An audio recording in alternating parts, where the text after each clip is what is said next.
거짓말 시키면 화나요, 안 나요? 뻔히 이놈이 거짓말하는 거 아는데도 살살 거짓말 시키면 엄마는 막 화가 나요. 그래갖고 엄마가 막 자백하라고 그러죠. 너 이게 거짓말 아니냐고. 그럼 애는 끝까지 감춰요. 그럼 엄마는 그거 감추는 게 화가 나갖고 애를 막 두들겨 패죠. 근데 사실은 여러분들 그 아이들한테 화나는 거는 애가 문제가 있어서 여러분들 마음 안에 화가 꽉 차 있어서 그래요. 아니 그 5살, 6살짜리가 거짓말하면 얼마나 하겠어요. 그리고 자기가 잘못하면은 거짓말하는 건 인간의 본능이에요. 여러분들 국회의원들 청문회 볼 때 보면 거짓말 해야 안 해요? 장관 후보자들 청문회 할 때 보면 거짓말 해야 안 해요? 아니 그렇게 대단한 자리에 올라간 사람도 거짓말 하는데 5살, 6살짜리가 거짓말한다고 그게 화가 나갖고 두들겨 패고 그러면 안 되죠. 그리고 뻔히 얘가 거짓말하는 거 알면서도 확인한다고 계속 자백해라, 이 진실을 말해라. 내가 보니까 거짓말하는 애가 나쁜 게 아니라 그렇게 몰아치는 엄마가 훨씬 나쁜 거예요. 그래갖고 마음 안에 뭐가 있느냐면은 너 한 번만 걸리기만 해봐라. 내가 가만히 두나 봐라. 그래갖고 한 번 걸리면은 한 번만 걸리기만 해봐라라고 95%의 엄마가 별론데요, 자식들한테. 그리고 걸리면은 두들겨 패는 엄마가 한 50%가 두들겨 팬대요. 어렸을 때 자식들한테. 이게 문제죠. 예.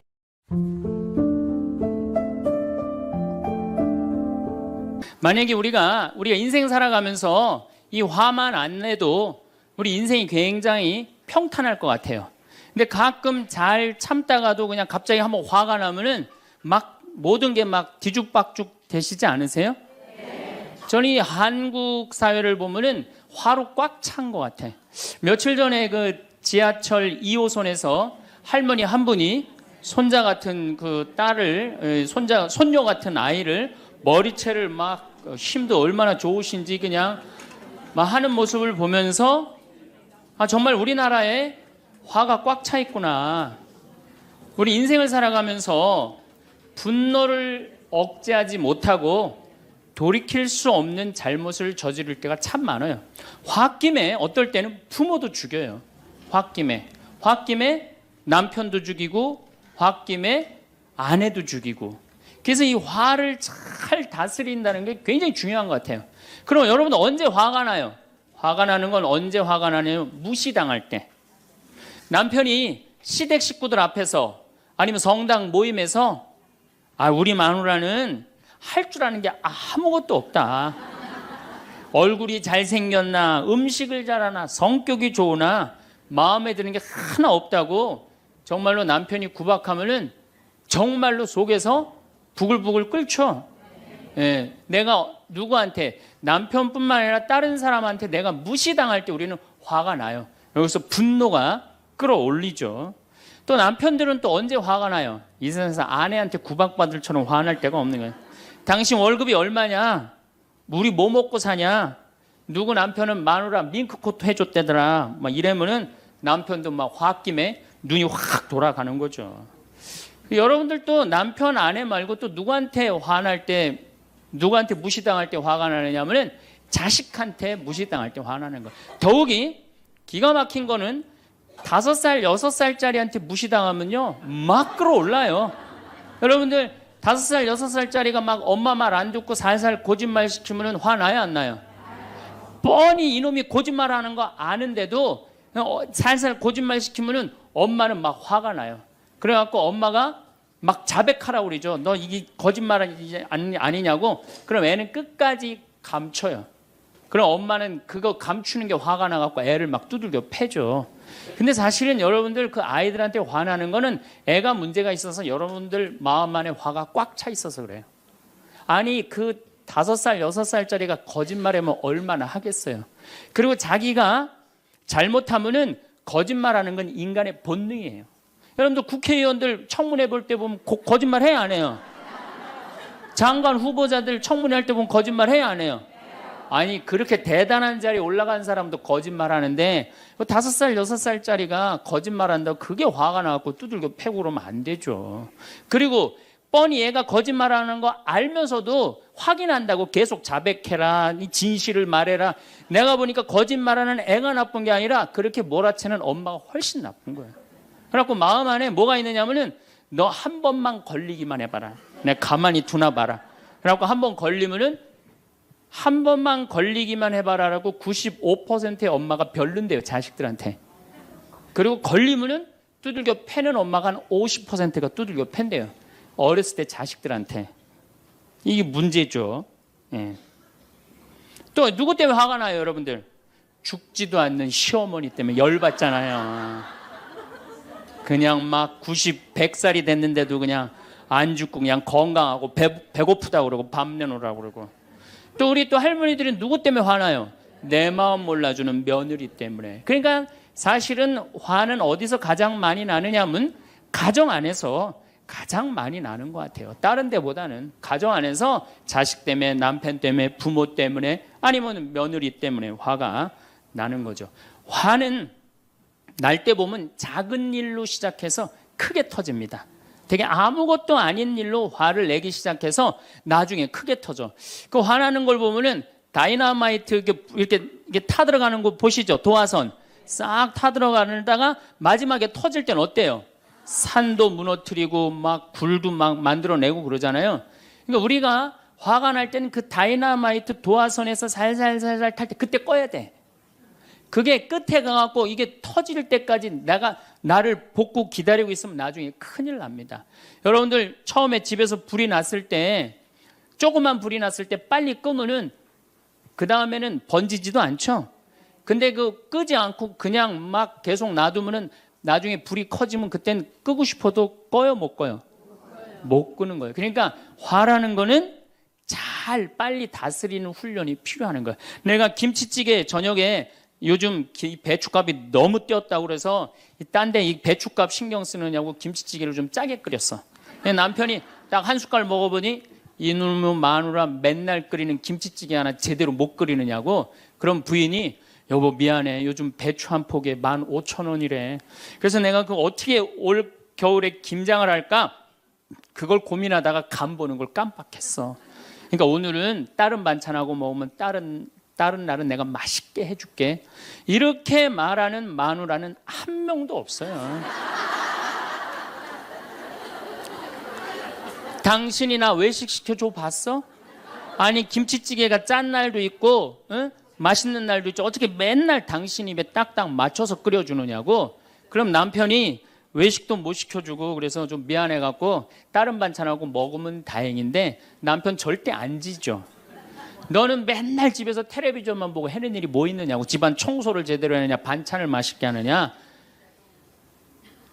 그러면은 부인이 당신이 나 옷 하나 제대로 안 사주고 그래서 나 텔레비전에서 그거 내 아이 쇼핑 하는 거다. 그럼 또 남편이 넌 시집 올 때 해갖고 온 게 뭐가 있는데. 이러면은 점점 김치찌개로 시작해서 부부 능력 시집 올 때까지, 그리고 이제 나중에는 이렇게 사느니 너 죽고 나 죽자. 그래갖고 여러분들 뉴스 보도를 보면요, 자세히 보면요, 이런 뉴스가 굉장히 많이 나요. 아파트 15층에 느닷없이 14층에서 불이 나요. 그래갖고 소방관들이 와서 불을 끄고 주위 사람들 증언을 들어보면은 밤새 고함 소리가 오고 가고 난 뒤 불길이 치솟았다. 그러니까 이 홧김에 이렇게 사느니 너 죽고 나 죽자. 그래서 이불 방 한가운데다 갖다 놓고 석유 뿌리고 그리고 불 지르는 게 방화의 14%래요. 홧김에 지르는 불이 14%래요. 그 다음에 이 화라는 단어를 보면 불화자야. 여러분들 화가 나면 막 불이 나는 거야, 속에서. 이거를 다스리지 못하고 이거를 끄지 못하면은 우리가 점점 크게. 근데 화는 내면 낼수록 문제가 해결될까요? 문제가 꼬일까요? 화는 내면 낼수록 문제가 꼬여요. 제가 20년 전에 제가 알던 분 시동생이야. 근데 이 양반이 굉장히 다혈질이었어요. 성탄절 전날 불법 유턴을 하다가 걸렸어요. 걸려갖고 정경이 딱 잡아갖고 불법 유턴했습니다. 벌점 15점에 벌금 7만 원입니다. 나는 안 했다. 내가 분명히 봤습니다. 이놈의 새끼 안 했다는데 왜 자꾸 그러느냐? 너 경찰서장이 누구냐? 누굽니다. 그래 마침 친구였나 봐요. 내 친구인데 너 가만히 안 놔두겠다고 귀싸대기를 때렸어요. 정경 귀싸대기를. 그랬더니 정경이 가만히 있어요. 공무집행방해로 철창에 집어넣어버렸어요. 그래서 거기서 길길이 뛰다가 그 자리에서 뇌출혈로 죽었어요. 불법 유턴한 거 하나 때문에. 근데 우리는 그런 일들 참 많아. 옛날에도 공중전화 오래 한다고 그런 사건도 있었죠. 그냥 아무것도 아닌데 그냥 조금만 한 번만 내가 이 고개를 숙이면 되는데, 저도 강의 다니느냐고 멀리 강의 갈 때 시간은 다가오고 차는 막히고 그러면 제가 불법 유턴도 많이 하고 빨간불일 때 건너도 많이 가요. 정말로. 왜냐하면 나를 기다리는 분이 보통 500명, 1000명인 경우가 많잖아요. 서울 올 때가 제일 그럴 때가 많아요. 딱 걸리면 저는 딱 문 내리고 로만 칼라 딱 보여주면서 제가 뭐라고 그러냐면, 정말 미안하다. 내가 불법 유턴한 거, 내가 신호 어긴 거 인정한다. 그렇지만 내가 강의가 있어서 그러니까 좀 잘 좀 봐줘라. 그런 경찰들이 대부분은요, 침 뱉은 거, 안전벨트 안 한 거, 벌점 없는 걸로 끊어주지 굳이 그거 벌점 매기면서 끊어주는 경찰 없어요. 인생 살아가면서 고개를 한 번만 숙이면은 문제가 해결될 때가 너무 많아요. 근데 그 한 번을 숙이는 게 우리가 안 될 때가 참 많아요. 가끔 잘 하다가도 어느 날 안 숙여지는 날이 있죠. 그거를 숙이는 것을 훈련이 된 사람이 성숙한 사람이에요. 그 사람이 정말로 어디다 내놔도 그 사람 문제 없이 살 사람이에요. 화날 때마다 그냥 막 집어 던지고 막 그러는 사람 주위에 친구 하나도 없어지죠. 또 우리가 언제 화가 나요? 식구 가운데 자기만 손해보고 희생한다고 생각할 때 화나요, 안 나요? 오빠는 대학 보내고 나는 고등학교밖에 안 보냈어. 그럼 부모님한테 막 화가 나요, 안 나요? 나죠? 성당에서도 화날 때가 언제예요? 나는 성모에서 맨날 부엌에서 그냥 겉절이 김치 담그고 그냥 맨날 하는데, 그냥 반찬 다 만들어갖고 내놓으면은 생전 성당에도 안 보이던 여자가 그냥 싹 여우같이 차려입고 와갖고 그거 딱 차려놓은 거 딱 들고 신부님 앞에 딱 가서 거기서 그냥 헤거리고 그거 주워 먹어본 거 보면은, 이 식당에서 나는 그냥 완전히 그냥 식순이로 그냥 하다가 그냥 그거 보면 화 나요, 안 나요? 나죠?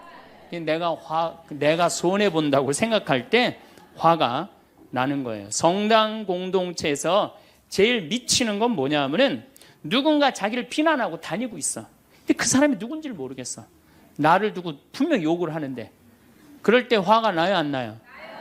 날 때 많죠. 열받는 분 계신가 보다. 내가 시집 가서 내 시동생 어버 키우고 대학 보내고 장가 보내고 시누이도 그렇게 시집 다 내보냈어. 그래갖고 정말로 똥구멍이 찢어지게 가난한 집에, 이 집에 와갖고 정말 다 이렇게 하고 다 먹고 살 만큼 해놨어. 그런데 환갑이 됐어. 그래갖고 야, 내가 시집 와갖고 그렇게 잘해줬는데 내 환갑 때 다이아 반지를 해갖고 올 것이냐, 유럽 여행 티켓을 갖고 오실 것이냐 기다리고 있는데, 시동생 시누이들이 딱 환갑 때 왔는데 10만 원 봉투에 딱 넣어갖고 왔어. 그거 보면 열 받아요, 열 안 받아요? 열 무지하게 받죠. 네. 그래갖고 내가 너희들하고 인간관계를 갖나 봐라. 그리고 인간관계 끊고 사는 사람들도 많아요. 해준 게 돌아오지 않을 때. 그렇죠? 내가 잘해줬는데 돌아오지 않을 때. 근데 우리는 살아가면서 여러분들 이제까지 은혜 받은 만큼 다른 사람한테 은혜 갚으셨어요? 저는 신부 되기까지 많은 신부님들, 많은 수녀님들, 많은 교우들이 저를 도와줬어요. 근데 신부 돼갖고 일일이 그분들한테 쫓아다니면서 다 감사했는가 생각해보니까 다 하지 못했더라고요. 나도 다 감사하지 못했는데 내가 그 감사를 받지 못한다고 화낼 필요는 없지 않는가, 그런 생각이 들어요. 제가 신학교 다닐 때 우리 학장 신부님이, 돌아가신 배문환 신부님이 영성훈화 할 때 아주 이해하지 못하는 훈화를 꼭 하셨어요. 여러분들은 본당 신부가 돼갖고 교우의 40%만 지지를 받아도 여러분들은 성공하는 신부입니다. 근데 전 신학생 때 이해가 안 갔어요. 신학생 때 왜 이해가 안 갔느냐 하면은, 내가 신학생 때 인기가 얼마나 좋았느냐 하면은, 막 방학 때 가면은 주일학교 애들이 막 매달려갖고 길을 못 갔어요. 지금이야 뭐 이상한 세상이 돼갖고 그러지 못하지만은 25년 전만 해도 애들이 신학생들을 얼마나 매달리고 좋아했어요. 초등학교 애들이. 중고등학교 애들은 내가 방학 끝나고 신학교 돌아가면은 애인 군대 보내는 것처럼 그렇게 섭섭하고 편지 보낸다고 그러고 학사님 보고 싶다고 그러고. 본당에서 아줌마들은 나보면 죽어. 좋아서. 그런데 신부가 돼갖고 교우의 40%가 나를 지지해주지 않는다? 신학생 때도 인기가 이 정도라면 본당 신부 돼갖고 인기가 더 높을 거 아니에요. 그래서 신학교 그 영성 문화를 이해를 못했어요. 근데 막상 제가 신부가 되고 보니 교우의 40% 지지받는 거는요, 하늘의 별 따기보다 더 어렵더라고요. 왜냐하면은 우리나라 지금 통계적으로 미사 참여율이 25% 나와요. 그러니까 정말로 그 신부님이 지지받는 신부님이다. 제대로 40% 지지받는 신부님이다. 그러면은 교우의 40% 미사 참여율 나와야 될 거 아니에요. 그러니까 교우가 1000명이라면 400명은 나와야 될 거 아니에요. 2000명이라면 800명이라면 나와야 되는데 2000명 중에 800명 나오는 본당은 없어요. 2000명이라면 한 500명 정도, 600명 정도 나와요. 많이 나와요. 우리나라 평균적으로. 그러니까 40% 지지받는다는 게 어려워. 예수님은 나 환자 10명 고쳐줬는데 몇 명 돌아왔죠? 1명 돌아왔어요. 그러니까 여러분들 주위에 있는 사람들 10명한테 잘해줬어. 10명한테 잘해줬는데 9명이 돌아오지 않는다고 해서 섭섭할 필요가 없다는 얘기죠. 그 1명이라도 돌아오면은 다행인 거예요. 그러니까 모든 사람들한테 인정받는 일이 쉬운 일이 아니다. 많은 사람들 화나는 경우가 어떤 경우가 여러분들 화가 많으냐면 자기가 완전한 사람이라고 생각할 때, 자기 판단이 옳다고 생각할 때, 그걸 옳다고 믿을 때 화가 나요. 많은 분들이 어떤 경우가 있느냐면은 내가 관상 좀 볼 줄 아는데 그 사람 틀렸어. 아니면 내가 관상 좀 볼 줄 아는데 그 사람 진짜 괜찮은 사람이야. 이 중에 관상 못 보는 사람 어디 있어? 50년, 60년 살으면은 딱 보면 다 알지. 그렇죠? 그런데 그게 맞는 경우도 있고 틀리는 경우도 참 많아요. 근데 우리는 어떤 착각을 갖고 있냐면 내가 적어도 판단하는 건 맞다고 생각해요. 다 여기 저를 포함해서 여러분들 모두가 그런 생각을 해요. 근데 그게 허물어졌을 때 화가 나는 거예요. 그게 허물어졌을 때. 제가 지난달에 뉴욕에 강의를 갔었어요. 퀸즈 성당이라는 데서 강의를 했는데 교우들이 진짜 많이 나왔어요. 정말로 꽉 찼어요. 강의를 하는데 정말로 반응이 아주 좋더라고요. 이 강의가 끝나고 이제 본당 신부님하고 사제관을 올라가는데 따라오는데 이게 한국 사람이 안 따라오고 미국 여자가 따라오는 거예요. 미국 여자가 따라와갖고 그러는 거예요. 신부님, 자기가 신부님 강의를 한국말을 잘 못 알아들어서 잘 알아듣지는 못하지만은 너무 감동을 받았다고. 신부님은 정말로 하느님의 사람이라고. 나는 듣다 내 강의를 정말로 감동받다 못한 미국 여자까지 내 강의를 감동을 받는구나.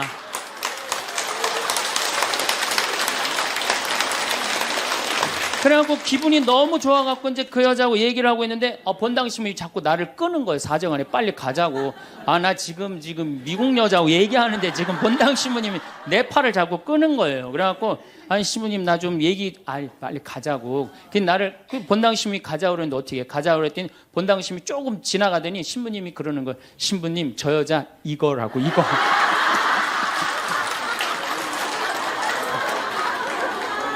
한국에서 강의만 오면은 강의 오는 신부님한테 쫓아다니면서 저런다고.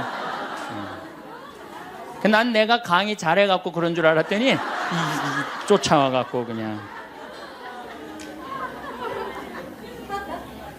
내가 성당 봉사한다고 해서 모두가 나를 알아봐 줄 거라고 착각해서는 안 됩니다. 성당에서 열심히 봉사하는 우리 형제 자매님들 가운데 요셉 형제 없으면 우리 성당 쓰러져. 마리아 자매님 없으면 우리 성모에 없어져. 우리 데레사 자매 없으면 성가대 없어져. 그 말 믿지 마세요. 없어져도 성당 잘 돌아가요. 성가대에서 데레사 자매 빠져도 오히려 더 잘 돼. 그러니까 내가 그렇게 대단한 인정을 받는다고, 내가 그런 자리에 차지한다고 생각하는 그때부터 내가 불행해지기 시작하는 거예요. 제가 늘 가끔 드리는 말씀이지만은 제가 작년 5월 달에 서울 오금동 성당에 강의 갔어요. 강의를 갔는데 그때도 막 많이 모였어요. 여러분들만큼. 그때는 베드로 얘기를 했어요.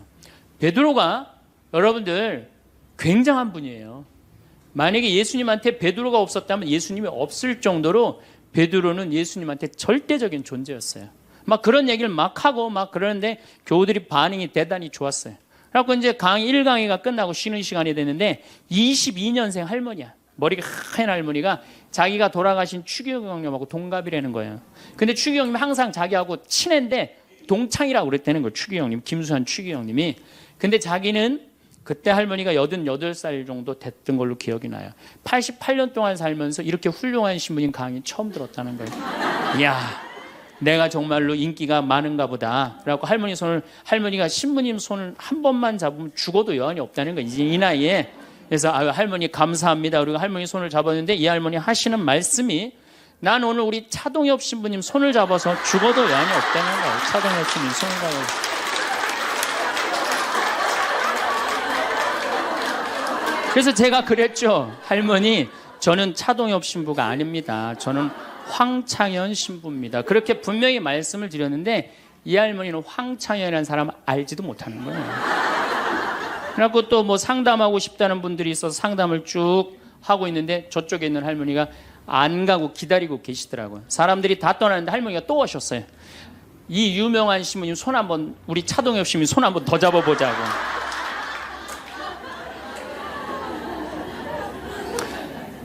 모든 사람들이 나를 인정해주지 않는다 하더라도, 모든 사람들이 나를 알아주지 않는다 하더라도 실망하실 필요 없어요. 그리고 우리가 인생 살아가면서 모든 사람이 나를 인정해주는 일은 없어요. 그러니까 여러분들 가운데 모든 사람이 나를 좋아해. 이분은 사실은 나중에 불행의 씨를 갖고 있는 분이에요. 화의 씨를 갖고 있는 분이에요. 10명 중에 몇 명만 나를 좋아해도 성공해? 4명만 좋아해도 성공한 거예요. 아니, 10명 중에 1명만 나를 믿어줘도 여러분들은 실패한 인생이 아니에요. 9명은 나를 인정하지 않을 수도 있어요. 근데 가끔 나는 우리나라 연예인들을 보면 안타까워요. 연예인들 막 인기가 좋잖아요. 인기가 좋은데 막 따라다니잖아요. 막 따라다니는데 그 연예인들 따라다니는 사람들을 보면은 많이 따라다녀 500명, 1000명이야. 그러면은 국민의 5천만 명의 국민 중에 1000명 따라다니는데 그 1000명 속에서 자기가 인기가 완전히 있는 줄 아는 거예요. 완전히 그 1000명 속에서 파묻혀갖고 4999만 9천명은 그 사람이 누군지도 모를 수 있어요. 그렇지 않아요? 여러분들 요즘 연예인들 막 때로 나와갖고 뛰어다니고 막 춤추는 거 보면 구분돼요, 안 돼요? 난 아무리 알아보려고 그래도 나도 이제 늙어가기 시작하니까 이게 누가 누군지 모르겠더라고요. 나하고 그 사람들하고 아무 상관없어. 그러나 연예인들은 그런 생각을 안 해요. 자기가 모든 사람들한테 인기가 있다고 착각을 해요. 그런데 갑자기 댓글에 그게 노래냐, 그게 춤이냐, 그게 연기냐, 이런 악성 댓글이 올라오면 그때부터 미치는 거예요. 그래갖고 그 악성 댓글을 올려봤자 내가 보기에는 정신 나간 사람이 올리거나 아니면은 자기 마음에 안 드는 사람 올리는데 많이 올려야 50명, 100명도 안 올릴 거예요. 자기를 좋아하는 연예인들은, 저 일반 대중들은 보통 한 5,000명, 10,000명 되면 그런 악성 댓글을 올리는 사람은 10명, 20명도 안 될 거예요. 근데 그거에 스트레스를 받아갖고 목매갖고 자살하는 연예인들이 참 많아요. 그럴 필요 없다는 거예요. 최진실 씨가 이 세상 떠난 지 벌써 이제 2년 됩니다. 참 안타까운 연예인이에요. 나는 최진실 씨하고 나이하고 비슷한 연배. 우리 어렸을 땐 인기 최고였어요. 정말로. 정말 앞으로도 더 연애 활동을 했으면 우리한테 큰 기쁨을 줬을 거야. 근데 최진실 씨를 좋아하는 사람은 국민이 나를 포함해서 한 3천만 명은 될 거예요. 근데 최진실 씨가 세상 떠날 때 악성 댓글을 한 사람 4사람밖에 안 돼요. 너무너무 안타깝죠. 그러니까 우리가 살아가면서 여러분들도 여러분들한테 막 나쁜 소리를 하는 사람은 한둘이야. 근데 그 한둘도 내가 보기엔 제정신 가진 사람은 아니다. 그러니까 모든 사람들한테 내가 인정받지 못한다고 그래서 화낼 필요는 없다. 제가 17년 전, 벌써 18년 전이네요. 철산성당이라는 경기도 광명 보좌 신부를 했어요. 보좌 신부를 했는데 거긴 교우가 14,000명이야. 14,000명. 예비자 교리반을 딱 맡았는데 100명이 딱 있는 거예요.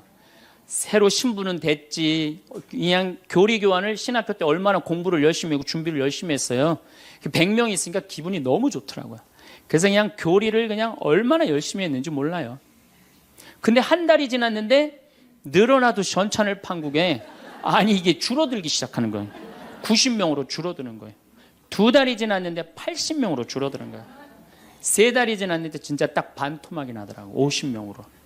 그랬더니 봉사자들이 맥주하고 안주를 사갖고 와서 나를 위로해 주는 거예요. 신부님 실망하지 말아라. 원래 교리반이 이렇게 어중이 떠중이 다 떠나고 이렇게 오리지널만 3개월 지나면 딱 남는다.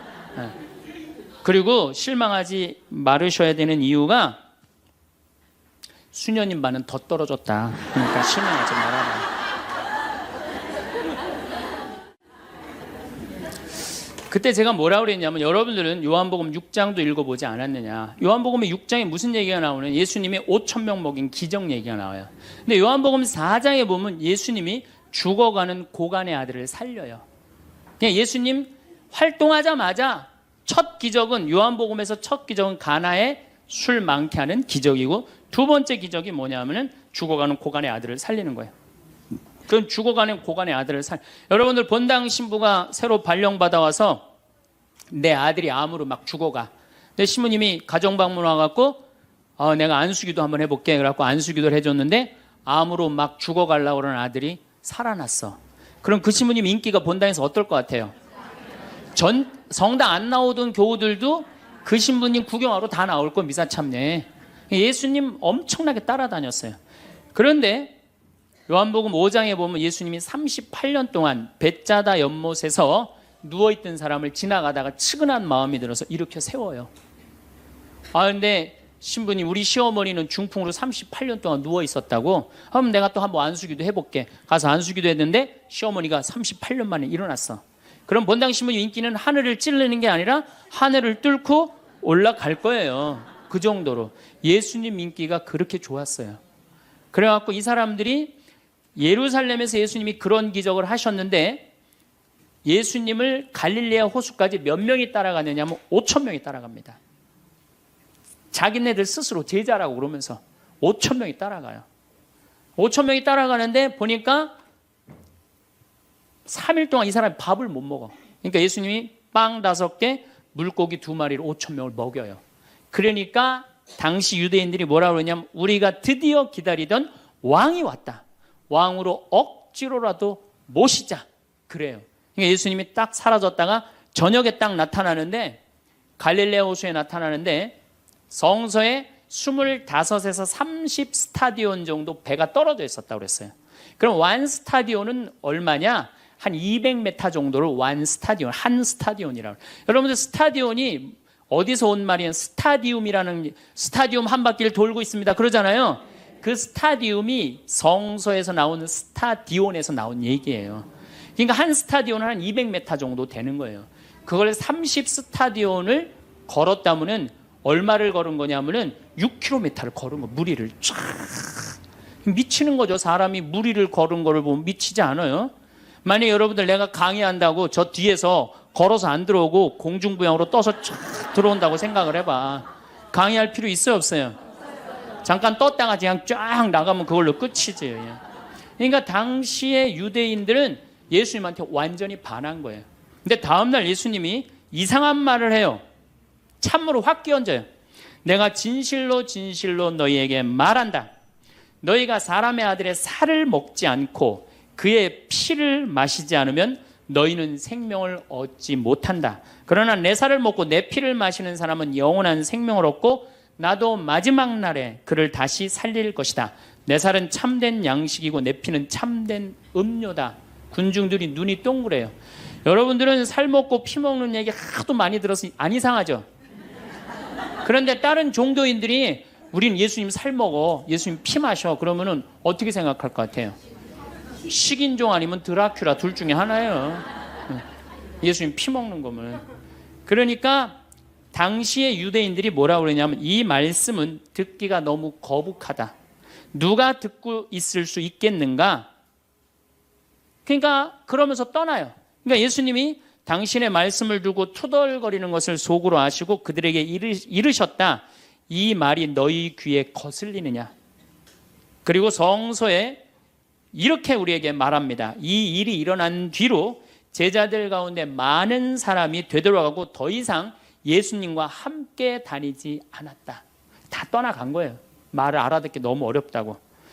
그러니까 이제 예수님이 이제 딱 12명 딱 남아있는 거, 어떤 무식한 어부 12이 눈을 동그랗게 뜨고 예수님을 쳐다보는 거예요.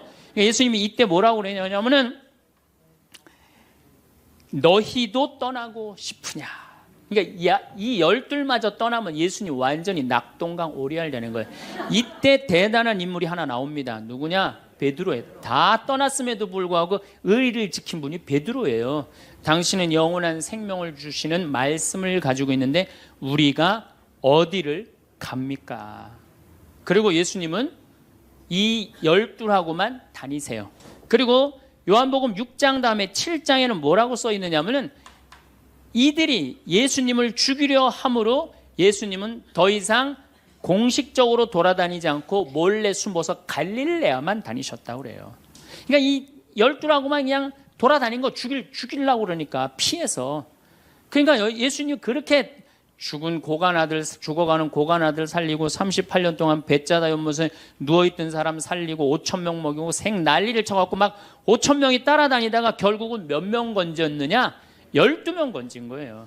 여러분들 5,000명 중에 12명 건진 예수님이 나요? 100명 중에 50명 건진 제가 나요? 누가 나요? 내가 낫지 않아요? 아니 내가 예수님보다 나은데 뭐 그 예비교 50명 떨어졌다고 실망할 게 뭐 있어. 나는 가끔 한심한 레지오 단장들이 있어요. 신부님 우리 단원이 10명인데 오늘 2명밖에 안 나왔습니다. 그래서 둘이서 울면서 개응을 했습니다. 우리 레지오 해체해야 될까 봅니다. 이렇게 오는 단장이 있는데 한심한 단장이죠. 10명 중에 2명 나왔다 그러면 20% 지지받는 단장이야. 자, 5,000명 중에 12명 남긴 예수님이 나요? 10명 중에 2명 나온 단장이 나요? 누가 나? 단장이 훨씬 나은 거예요. 또 요즘 우리나라 구역 반모임 활성화를 위해서 굉장히 많이 노력하죠. 근데 많은 경우 반장님들, 구역장님들이 실망해요. 우리 구역이 10세대인데 3세대밖에 안 나온다. 4세대밖에 안 나온다. 이렇게 실망하는 분들이 굉장히 많아요. 그러면은 10세대 중에 3세대나 4세대 나오면은 이건 본당 신부보다 난 사람이에요. 예수님보다는 뭐 더 난 사람이고 실망할 필요가 뭐 있어. 예수님 뭐라고 그러냐면 너희 중에 단 두세 사람만 모여도 내가 그곳에 함께 있겠다. 그러면 됐지 뭐 이렇게 욕심이 많아요. 그러니까 여러분들 모든 사람들한테 인정받는 건 쉬운 일이 아니고 인정받으려고 할 때 우리 인생이 피곤해지고 화가 난다 이거예요. 제가 2년 전에 평화방송에 강의를 한 2달 정도 했어요. 많이 한 것도 아니에요. 2달. 그런데 정말로 인기가 대단하더라고. 막 전화가 얼마나 오는지. 특히 천주교 교우들은 의외로 전화를 안 하더라고. 개신교 성도들이 얼마나 전화를 많이 하는지 몰라요. 신부님 너무너무 설교 좋다고.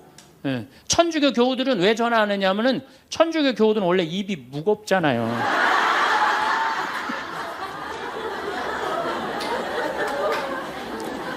급기야는 목사님이 전화를 하셨어요. 신부님 우리 교회에 와서 설교를 주일 예배에 좀 해달라는 거예요. 그래서 제가 주일 예배에 가서 설교를 했어요. 그때 이번에는 천안에서 스님이 전화를 하셨어요. 우리 절에 와서 설법을 해달라고. 더욱이 나는 그 주지 스님을 아직도 잊지 못하는데 참 좋으세요. 겸손하시고. 그래서 상좌에 앉혀서 제가 설법도 주일날 했어요. 뭐 인기가 뭐 천주교, 개신교, 불교 막 올라가는 거예요. 기분이 끝내줬는데 갑자기 전화가 한 통 왔어요. 평촌에서 사는 할머니야. 근데 이 할머니가 전화를 우리 직원한테 황창현 신부를 바꾸라고 전화가 온 거예요. 근데 문제는 황창현 신부님을 바꾸라는 건 좋은 말 하려고 전화한 거예요. 근데 황창현 신부를 바꾸라는 건 따지려고 전화한 거예요. 전화를 딱 받았더니 당신은 정의구현 사제단이냐 딱 그렇게 물어보는 거예요. 그래서 난 정의구현 사제단이 아니다. 그랬더니 정의구현 사제단도 아닌데 왜 운하를 반대하느냐. 우리나라 경제가 살려면 운하를 해야 된다. 젊은 신부가 경제도 모르고 사회도 모르고 정치도 모르는 신부가 방송에 나와서 운하가 안 된다고 1시간 동안 떠들면 되겠느냐. 그리고 당시 수원교구 주보에다가 운하 안 된다고 한 달을 주보에다 써내는데 그 60만 명 70만 명이 있는 주보에다 그런 글을 쓰면 되느냐. 그리고 당신 앞에 행복론 강의도 하나도 재미없었다. 나와서 방송 나와서 강의하지 말아라. 그리고 전화를 탁 끊는 거예요. 제가 기분이 좋았겠어 나빴겠어요? 기분은 나빴지만 그 할머니 때문에 화를 주체하지 못해서 내가 목을 매갖고 자살을 해야 되겠다 이 생각은 안 했어요. 생각이 다 틀린 거예요. 생각이 틀리고 상황이 다 틀린 거예요. 내 강의를 듣는 사람이 10,000명이라면 10,000명 중에 5,000명은 나하고 생각이 같을 수 있어요. 근데 5,000명은 나하고 틀릴 수 있어요. 5,000명이 틀리다고 그 5,000명 때문에 화낼 필요는 없다. 아, 나하고 틀릴 수도 있구나. 이렇게 생각하면 마음이 편안하거든요. 근데 그런 것 때문에 뭐 화를 내고 열낼 일이 뭐가 있어요. 또 한 번은 내가 노인에 대한 강의를 했어요. 우리 이제 안 죽는다. 우리 이제 100살까지 산다. 110살까지 산다. 그러니까 자식들한테 재산 물려주지 말고 다 여러분 위해 쓰다가 죽어라. 그리고 통장에 얼마만 남기면 되냐? 500만 원만 남겨라. 500만 원만. 그렇게 마음껏 쓰다가 죽을 때는 돌아다니다 지치면은 그냥 죽을 땐 꼴까닥 죽어라. 네, 이렇게 강의를 했더니 아, 정말로 할머니들이 이번에는 전화를 무지하게 하는 거예요. 너무너무 내 노년을 확실히 알려줘서 고맙다고. 이번엔 순천에 있는 할아버지가 전화를 하셔서 신부님, 저는 70 먹은 노인인데 침례 교회를 다닙니다. 근데 신부님 강론을 듣고 가슴이 뻥 뚫렸다는 거예요. 아, 내가 남은 인생 30년이나 남았는데 어떻게 살아야 되는지 너무너무 잘 들었다고. 근데 신부님이 다음 주에 이제 돈 다 쓰다가 꼴까닥 죽는 방법을 알려준다고 그랬는데 그 주간에 당신이 어딜 가갖고 못 들었대, 내 강의를. 그래갖고 꼴까닥 죽는 방법을 알려달라고 전화를 했더라. 이야, 정말로 이 순천의 할아버지도 나한테 전화를 기분이 너무너무 좋더라고요. 근데 하느님은 참 짓궂게도 그 전화 끊자마자 이번에는 저 부산에서 전화가 왔어요. 황창현 신부를 바꾸라고.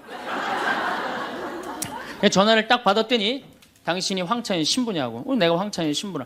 당신 요즘 왜 그런 강의를 방송에서 나와서 해서 집안을 평지 풍파를 일으키느냐. 그러니까 내 강의를 듣고 시어머니일 거예요. 시어머니가 내 강의를 듣고 며느리를 불러서 한 소리 한 거지. 나 안 죽는데더라. 너 나 위에서 쓰다가 나 통장에 500만 원만 남길 테니까 나한테 유산 받을 생각 꿈도 꾸지 말아라. 그렇게 이제 얘기를 한 거야. 그러니까 그냥 열받으니까 나한테 전화를 한 거죠. 그런 강의 하지 말라고. 그리고 그 자매는 한마디 더 하더라고요. 당신 강의하는 거 재수 없다고. 그래서 전화를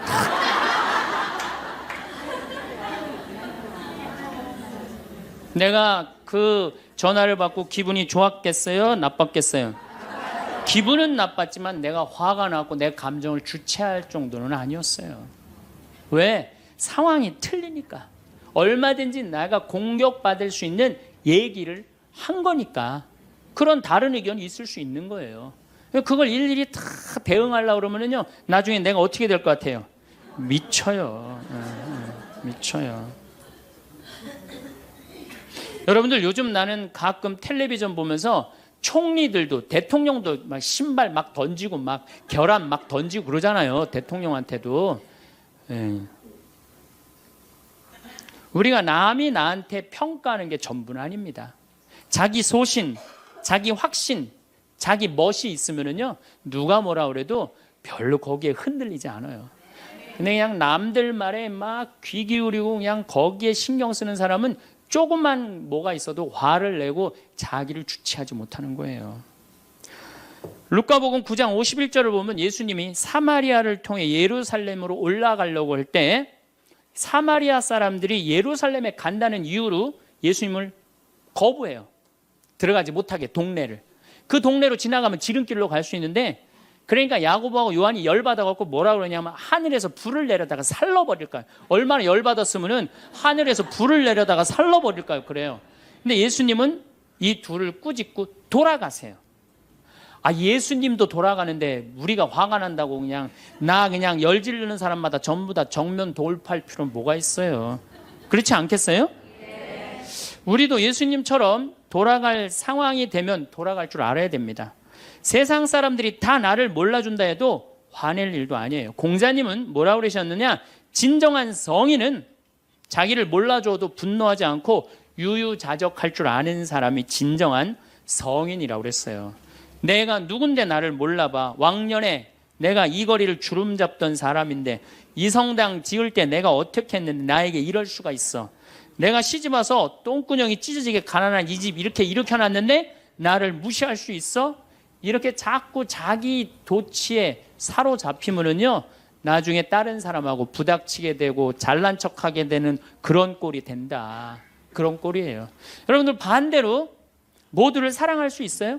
내가 모든 사람들한테 사랑받을 수도 없지만은 반대로 사랑할 수 있느냐? 다 사랑할 수 있어요? 쉽지 않죠? 내가 본당 신부 해보니까 다 사랑하는 사람이 있긴 있더라고요. 누가 다 사랑하느냐면 머리에 꽃 꽂은 여자가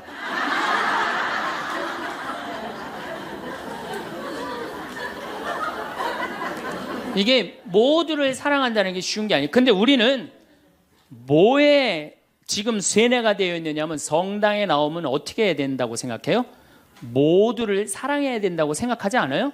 나를 괴롭히는 사람, 나를 미워하는 사람, 나한테 힘들게 하는 사람 다 사랑해야 된다고 생각해요? 그렇게 생각하잖아요. 그리고 은연중에 그런 교육을 받았어요. 은연중에. 근데 성서에 모두를 사랑하라는 구절은 없어요. 서로 사랑하라고 그랬지 모두를 사랑하라고 하는 구절은 없어요.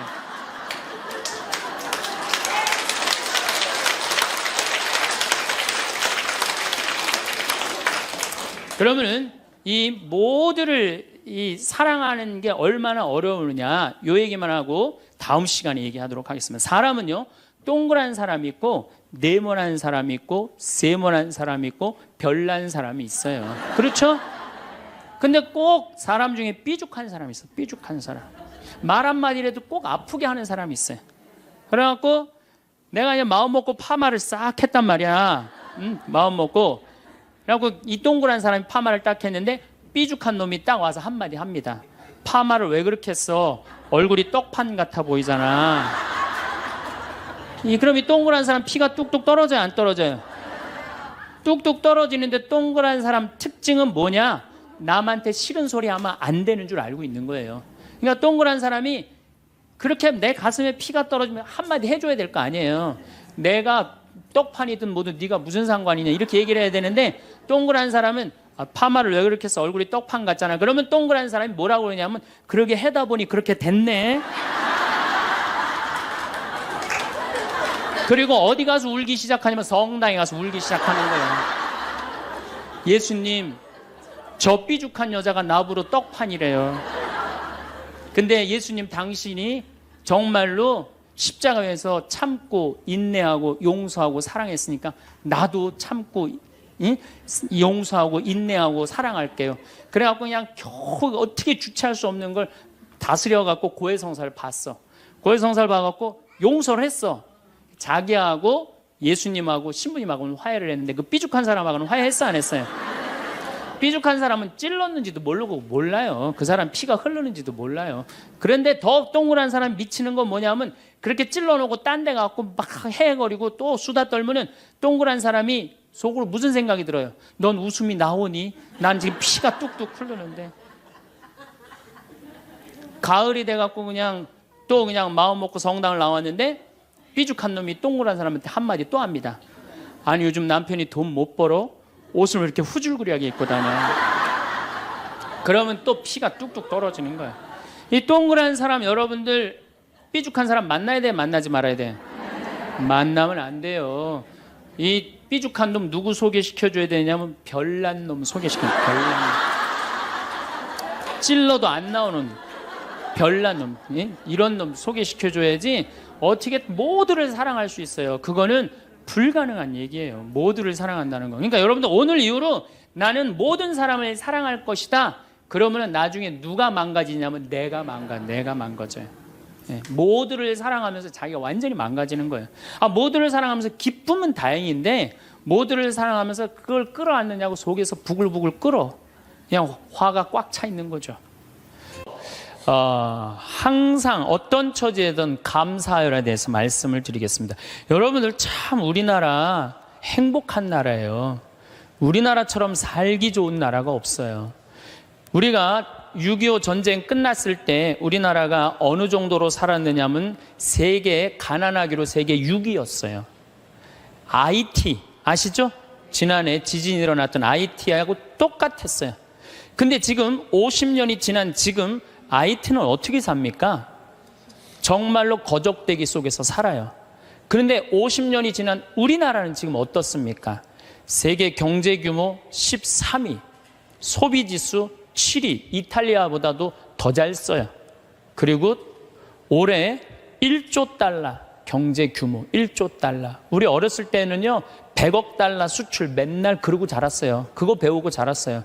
그런데 1000억 달러도 아니고 1조 달러. 대단한 거예요. 정말로 대단한 거예요.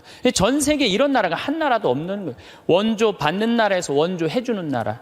그래서 제가 이 대단한 사람들이 모여 살아갖고 우리나라 이름이 대한민국이라고 그런 거예요. 대한민국이라고. 여러분들 제가 얼마 전에 서안이라는 데서 다녀왔어요. 진시황 묘 있는데. 근데 그 진시황을 끌던 마차가요. 말이 4마리야. 4마리. 그 대단한 진시황을 끌고 가는 마차가 말이 4마리예요.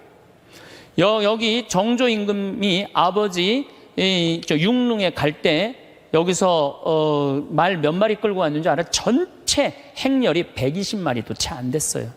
근데 여러분들이 지금 2000cc 차를 타고 지금 여기 성당에 오셨다면 여러분은 말 몇 마리를 끌고 온 거냐면 150마리를 끌고 온 거예요. 말 150마리를 끌고 온 거예요. 우리가 얼마나 많은 걸 지금 누리고 살고 있는데 그걸 몰라요. 옛날에 왕은요 여름에 얼음 좀 먹고 싶으면은 동빙고 서빙고 막 뛰어가서 그냥 막 얼음 갖다 바쳤어요. 근데 우리는 집집마다 냉장고에서 열면 얼음 다 있어요. 동빙고 서빙고 다 있어요. 옛날에 진시황보다 옛날에 정조임금보다 우리가 훨씬 더 잘 사는 거예요. 그런데도 지금 감사하지 못하고 있다. 이건 정신적인 병이 들어있는 거예요. 짧은 시간 내에 남들은 100년 역사가 넘는데 우리는 겨우 30년, 40년 됐는데도요. 세계 4위 시장이에요. 4위 시장. 대단한 거예요. 텔레비전 잘 만들어요? 못 만들어요? 잘 만들어요. 2009년 기준으로 미국 LED 텔레비전 시장 90%가 한국 텔레비예요. 유럽에서는 뭐 내가 2004년인가 5년 갔을 때 이미 우리나라 LG가 거기 1위. 참 잘 만들어요. 파나소닉이라는 일본 텔레비전 회사가요. 한 달 전에 손들었어요. 텔레비 사업을 포기했어요. 뭐라고 포기했느냐면 우리는 삼성, LG 텔레비 따라갈 수가 없다. 그래서 우리는 텔레비 사업을 포기한다. 차 잘 만들죠. 텔레비전 잘 만들죠. 배 잘 만들죠. 휴대폰 잘 만들죠. 반도체 잘 만들지. 우리가 땅이 넓어요. 그렇다고 자원이 많아요. 정말 국민들 똑똑한 거 하나로, 성실한 거 하나로 이렇게까지 올라왔으면 행복해야죠. 근데 왜 OECD 30개 국가 중에 행복 등수가 25등이냔 말이에요. 욕심이 너무 많아서 그래요. 여러분들 지금 누리고 있는 것에 대해서 감사하지 못해서 그래요. 욕심 많은 사람은 기쁘게도 못 살고 감사도 못해요. 여러분들 마음 안에 지금 욕심을 조금만 버리면요 정말로 행복하게 살 수 있어요. 여러분들 우리나라 국부의 원천은 어디에 있다고 생각하세요? 국부의 원천은 살림에 있어요. 살림에. 전 세계에서 잘 사는 나라의 첫 번째 조건은 살림입니다. 독일이 그렇고 일본이 그렇고 미국이 그래요. 우리나라가요 살림 녹화가 유엔에서 뭐라고 그랬냐면은 개발도상 국가 중에 살림 녹화를 성공한 나라는 대한민국 하나라고 그래요. 우리 지금 여기 할머니들 어렸을 때 산 빨겠어요? 안 빨겠어요? 빨겠죠? 근데 지금 우리나라 산 어디를 다나나 파래요? 안 파래요? 정말로 파래요. 이거 돌아간 박정희 대통령 또 현신규 박사라고 있어요. 여러분들 은사시나무 들어봤죠? 그걸 현사시나무라고 그래요. 현신규 박사 성을 따서 아예 나무 이름을 현씨로 바꾼 거예요. 그만큼 그 나무에 대단한 우리나라 과학자가 있어요. 그 다음에 뭐 옛날에 이 산림청이 원래는 농림부에 있어야 되는데 우리나라는 산림청을 내무부에 넣어버렸어요. 왜 내무부에 넣느냐면 그 갈비 긁어가면은 그 사법권 행사하려고. 세계적으로 그런 예가 하나도 없다는 거예요. 그만큼 산림 녹화의 의지가 강했던 거예요. 지금 60대, 70대 되신 우리 할머니, 할아버지들이 사방공사 다 하고 맨날 가서 식목일에 나무 심고 이래서 이 나라가 이렇게 잘 살게 된 거예요. 우리나라가 언제부터 산림 녹화가 끝나냐면 1980년에 산림 녹화가 끝나. 그때부터 경제 성장 시작한 거예요. 제대로 된 성장. 이렇게 산이 풍요로운 나라가 없어요. 그런데 국민들이 안 행복해. 그 기가 막힌 산을 보고도. 그러니까 우리가 가지고 있는 가치에 대해서 우리 스스로 모르는 거예요. 그 다음에 여러분들 한류 많이 들어봤죠? 깜짝 놀랄 일이에요. 내가 일본에 가서 드라마를 보면요, 정말로 재미없어요. 정말로 재미없어요. 근데 우리나라 드라마 보면요, 정말 재밌어요. 어쩜 그렇게 잘 만들어, 드라마를. 저기 대장금을 내가 케냐 나이로비에 갔는데 거기서 나오더라고요. 중동에서 나오는 거 말할 것도 없고, 중동에서 대장금 할 때는 시청률이 90%라 아예 가게를 열 수가 없대. 사람이 돌아다니지 가게를 열지. 그러니까 사람이 없으니까 가게 사람들도 일찍 들어와서 다 보는 거예요. 그러니까 전 국민이 다 본다는 거예요. 참 대단하지 않아요? 그래서 대한민국이라는 거예요. 문화는요, 선진국이 끌고 가는 거예요. 그렇다면 이미 우리나라는 문화 선진국이 된 거예요. 그런데 왜 자살률이 세계 1위야? 15,430명이 2009년에 죽었어요. 1시간에 2명씩 뛰어내서 죽는 거예요. 이게 국민들이요, 돈도 많이 생겼고 문화도 높은데요, 정신적인 수준이 행복감, 만족감이 떨어지는 거예요. 이제 만족하고 살아야 되거든요. 근데 우리는 아직도 무슨 병이 들어있어? 1등병이 들어있는 거야. 아직도 1등병이 들어있는 거야. 아니, 나는 전교 1등은 들어봐도 전국 1등 하라고 아들 때리는 건 난 그게 이해가 안 가는 거예요. 전교 1등이라는 것도 꿈도 못 꾸는데 전국 1등을 안 한다고 아들을 야구방망이로 때리고 골프채로 때리고, 이게 우리의 불행이에요. 여러분들 1등 한다고 행복해요? 출세한다고 행복해요? 여러분들 요즘 텔레비전 보면요, 다 감옥 가는 사람들이요, 출세하고 돈 많고 1등 하는 사람 다 감옥 가요. 그렇지 않아요? 여러분들은 감옥 가고 싶어도 보내주지도 않아요. 여러분 감옥 가고 싶어 보내주지도 않아. 출세한 사람들이 고통을 겪는 거예요. 제일 행복한 사람은요, 1 더하기는 2다. 하루하루를 성실하게 사는 사람은 나쁜 짓 안 하고 도둑질 안 하고 사기 안 치고 그리고 성실하게 사는 사람이 매일 일 끝나고 성당에 와서 평일 미사하고 저녁에 갖고 성서 읽고 그리고 주무시는 분들이 제일 행복한 분들이에요. 5,000년 역사상 지금처럼 대한민국이 국부가 정말로 탄탄한 적은 없었어요. 요즘 제가 너무너무 대한민국에 대해서 전 자랑스러워요. 강의 외국을 나가면서 또 여기저기 여행 다니면서 환경 문제 때문에 좀 다니면서 내 나라가 너무너무 나는 우리 수원교구의 수원교구 대리구장 신부님이라고 있어요. 최재용 신부님이 정말 기가 막힌 말씀을 하시더라고요. 어떤 말씀을 하시냐면은 우리 이제 신부들이 이제 서품식 때 신부들이 한 30명 나오니까 서품 시간이 2시간, 3시간 길어지니까 신부들이 짜증을 부리니까 신부님이 이런 말씀을 하시더라고요. 나는 말이야, 우리 이 고속도로에 차가 막혀 있으면 가슴이 너무 터질 듯한 기쁘대요. 터질 듯하게. 무슨 소리냐 그랬더니 자기 어렸을 땐 차 구경하기 하루에 한 대도 구경 못 했다는 거예요. 한 대도 구경 못 했는데 지금은 그 차가 너무 많아갖고 이게 그냥 꽉 차 있으면요, 내 나라가 이렇게 잘 살게 됐구나. 터질 듯 하다는 거예요. 그러면서 신부님 말씀이 서품식 옛날에 신부 하나 둘 나오는데 지금 30명씩 나오는데 그 줄 서서 가는 거 보면 가슴이 터질 듯 하다는 거예요. 그 터질 듯한 거랑 우리나라 자동차 터질 듯한 거랑 똑같다는 거예요. 그 말씀 들어보니까요, 정말로 맞는 말씀이에요. 이렇게 정말로 행복한 나라에서 국민들이 왜 감사하지 못하느냐고요. 하나 아쉬운 게 있다면은 우리나라가 다 잘 나가요. 근데 제가 환경운동하는 신부로서 제일 걱정되는 건 뭐냐면 식량이에요, 식량. FTA가 어떻게 되는지 난 잘 모르겠어요. 그렇지만은 역사적으로 대왕 칭호를 듣는 사람들은요, 국민들 배 안 굶겨요. 식량 자급률 높여요. 세종대왕이 그랬어요. 세종대왕이 뭐라 그러냐면 백성은 밥을 하늘로 삼고 나라는 백성을 하늘로 삼는다고 그랬어요. 먹는 게 굉장히 중요합니다. 먹는 걸 무시하는 임금은요, 성군이 될 수가 없어요. 그래갖고 이 세종대왕이 뭘 했느냐면은 추국이, 이거 다 농사 때문에 한 거예요. 해시계, 이것도 다 농사 때문에 한 거예요. 27%의 백성이 굶어 죽었어요. 세종대왕 때. 근데 세종대왕 때 그거를 해결을 한 거예요.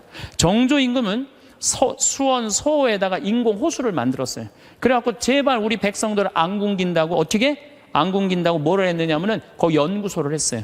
그래서 여러분들 농촌진흥청이 왜 지금 수원 소호에 가 있는 줄 알아요? 그 세종대왕의 전통을 이어받는다고. 근데 지금 우리나라가 식량 자급률이 27%밖에 안 돼요. 그런데 이번에 FTA를 통해서 더 포기하겠다는 거예요. 우리가 쌓아놓은 거 하루아침에 무너지는 건 식량이에요, 식량. 그래서 이 식량 문제만 우리 국민들이 정말 의식을 갖고 해결해 나갈 수 있다면 대한민국은 앞으로 세계 4위, 3위까지 올라갈 수 있어요. 그 다음 또 하나 잘해야 되는 거, 국회의원들 제발 좀 싸우지 좀 않았으면 좋겠어요. 응? 이 예산안 처리를 한 번도 제때 처리한 적이 없어. 올해도 그냥 넘어가고 있어요. 국민들은 너무 잘하는데, 국민들은 너무 대단한데, 우리 국회는 세계 5대 최대 최악의 국회라고 선정이 됐으니 이게 참 안타까운 거죠. 내가 여의도 와서 강의해서 하는 소리에 저기다 대고 지금. 예. 그래서 우리는 정말로 이제 감사하면서 살아야 된다. 예, 감사하는 사람은요, 행복할 수 있어요. 그렇다면은 우리가 이제 어떻게 하면 행복하게 살 수 있느냐, 그걸 말씀을 드리겠습니다. 우리가 성모님한테 은총이 가득하신 마리아여 그러죠. 여러분, 은총이 가득한 게 뭐죠? 내가 성당을 한 10년을 졌는데, 성당을 짓는다고 저녁에 삽자루를 쥐고 계속 삽질을 하고 있는데 기운이 안 나. 근데 형제 하나가 와갖고 딱 넥타이를 부르고 삽을 딱 잡으면요, 내가 기분이 너무 좋아요. 그 형제는 무슨 형제예요? 은총이 가득한 형제. 근데 우리는 성모님한테 은총이 가득한 마리아라고 그래. 그래서 성모님은 왜 은총이 가득하냐? 천사가 나타나갖고 마리아, 아이를 가질 것이다. 성모님의 첫째 반응은 그 말뜻이 무슨 말뜻일까? 곰곰이 생각해요. 은총 가득할 사람, 할 수 있는 사람은 첫 번째 조건은 곰곰이 생각하는 거. 내 인생이 어떻게 될까? 내가 처년대 아이를 가지면은 내가 이 아이랑 같이 돌에 맞아 죽지는 않을까? 요셉 남편한테는 어떻게 해야 되나? 곰곰이 생각을 했어요. 자기 인생에 대해서. 여러분들은 이제 여기 지금 60살 되신 분들은 100살까지 살 것이고, 50살 되신 분들은 110살까지 살 것이고, 40살 되신 분들은 120살까지 살 거야. 그럼 나는 이제 자식 다 키우고 60살서부터 120살까지 뭐하고 살 거냐? 곰곰이 생각해야 돼. 만약에 곰곰이 생각 안 하는 사람은 은총 가득하게 살 수가 없어요. 저는 신학생 때 이런 생각을 했어요. 우리가 지금 성당 건물 짓는 것만 중요한 게 아니다. 앞으로 주 5일째가 되면은 교우들은 바깥으로 나간다. 2만 달러가 넘으면 거의 선진국이 예를 들어보면 전부 주일미사 안 하고 다 놀러 나간다. 그렇다면 이제는 교회는 도시에다가 건물을 짓는 게 중요한 게 아니고 자연 안에다가 교우들이 와서 기도하고 쉴 수 있는 데를 만들어야 된다. 난 그 신학생 때 곰곰이 생각했어요. 그 신부되자마자 내가 땅 보러 다녔어요. 돈 한 푼도 없는데도 30억짜리 40억짜리 막 땅 보러 다녔어요. 그런데 마침 교구에서 땅이 있고 선배 우리 김창린 신부님이 도와주셔서 내가 32살 때부터 필리포 생태마을을 꾸미기 시작했어요. 이제는 거의 완성 단계에 왔어요. 내 사제생활 20년 동안을 거의 그걸 다 한 거예요. 그랬더니 우리 주교님께서 황 신부 그 평창도 중요하지만 여주의 땅이 15만 평이 있으니 그걸 개발해봐라. 그래서 내가 지금 그거 개발 전담 신부예요. 그런데 평창은 15,000평인데 여주는 15만 평에. 내가 이제 그거를 이제 꾸밀려고 그러면은 내가 또 한 20년은 또 그냥 흘러가게 생겨요. 너무너무 바쁘게. 나는 20년 동안 할 일이 있어요. 나는 늙어도 걱정 없어요. 할 일이 있으니까. 그랬더니 주교님이 또 한 번은 부르시더니 용인에 대대리에 5만 평이 있으니 그것도 개발하라는 거예요. 나는 80살까지 할 일이 있는 거야, 나는. 얼마나 좋아요, 할 일이 있으니까. 근데 저는 제가 하고 싶은 건 아프리카의 생태마을 꾸미는 거예요. 그래갖고 지금 말라이 김청자 선생 가 있는데 우리 한상호 신부님, 우리 또 수원교구 신부들 가 있는데 내가 관심 많아요. 그래서 나름대로 지금 준비를 하고 있어요. 그래서 내가 아프리카의 생태마을 꾸밀라고 생각을 해보면은 100살까지 할 일이 있는 것 같아. 100살까지. 그리고 이제 대한민국을 나는 전체로 생태마을을 꾸미고 싶은 게 꿈이에요. 그래서 우리나라에 한 40개 생태마을을 꾸미고 싶어요. 그럼 난 120살까지 할 일이 있는 거야. 늙어서 할 일이 기다리고 있다. 이거 행복한 거예요. 여러분들 만약에 내가 60살에서부터 120살까지 아무것도 할 일이 없다. 그건 사는 게 저주예요. 오래 사는 게 저주예요. 여러분들 오늘 이후에 계획을 한번 짜보세요. 나는 60살에 뭘 할 거고 70살에 뭘 할 거고 80살에 뭘 할 거고 90살에 뭘 할 거고 100살에 뭐 할 거다. 신부님 언제 살지도 모르는데 그 사람처럼 바보가 없어요. 죽을 때 죽더라도 계획은 가져야죠. 계획이 이씨 살다가 죽는 사람이랑 계획 없이 그냥 대책 없이 100살까지 사는 사람이랑은 삶의 질이 틀린 거예요. 그래서 여러분들 이제 행복하게 살려면은 그런 생각을 곰곰해라. 두 번째, 내가 행복하려면 뭐 해야 되냐면 운동해야 돼. 아프면 안 돼요. 100살까지 살면서요, 이제는 죽지도 못해요. 죽을 만하면 살려갖고 오고 죽을 만하면 살려갖고 와서 죽지도 못해요. 이제 의술이 좋아갖고 죽지도 못해요. 그럼 귀양 앞으로 50년 살 거 어떻게 사는 게 좋을까요?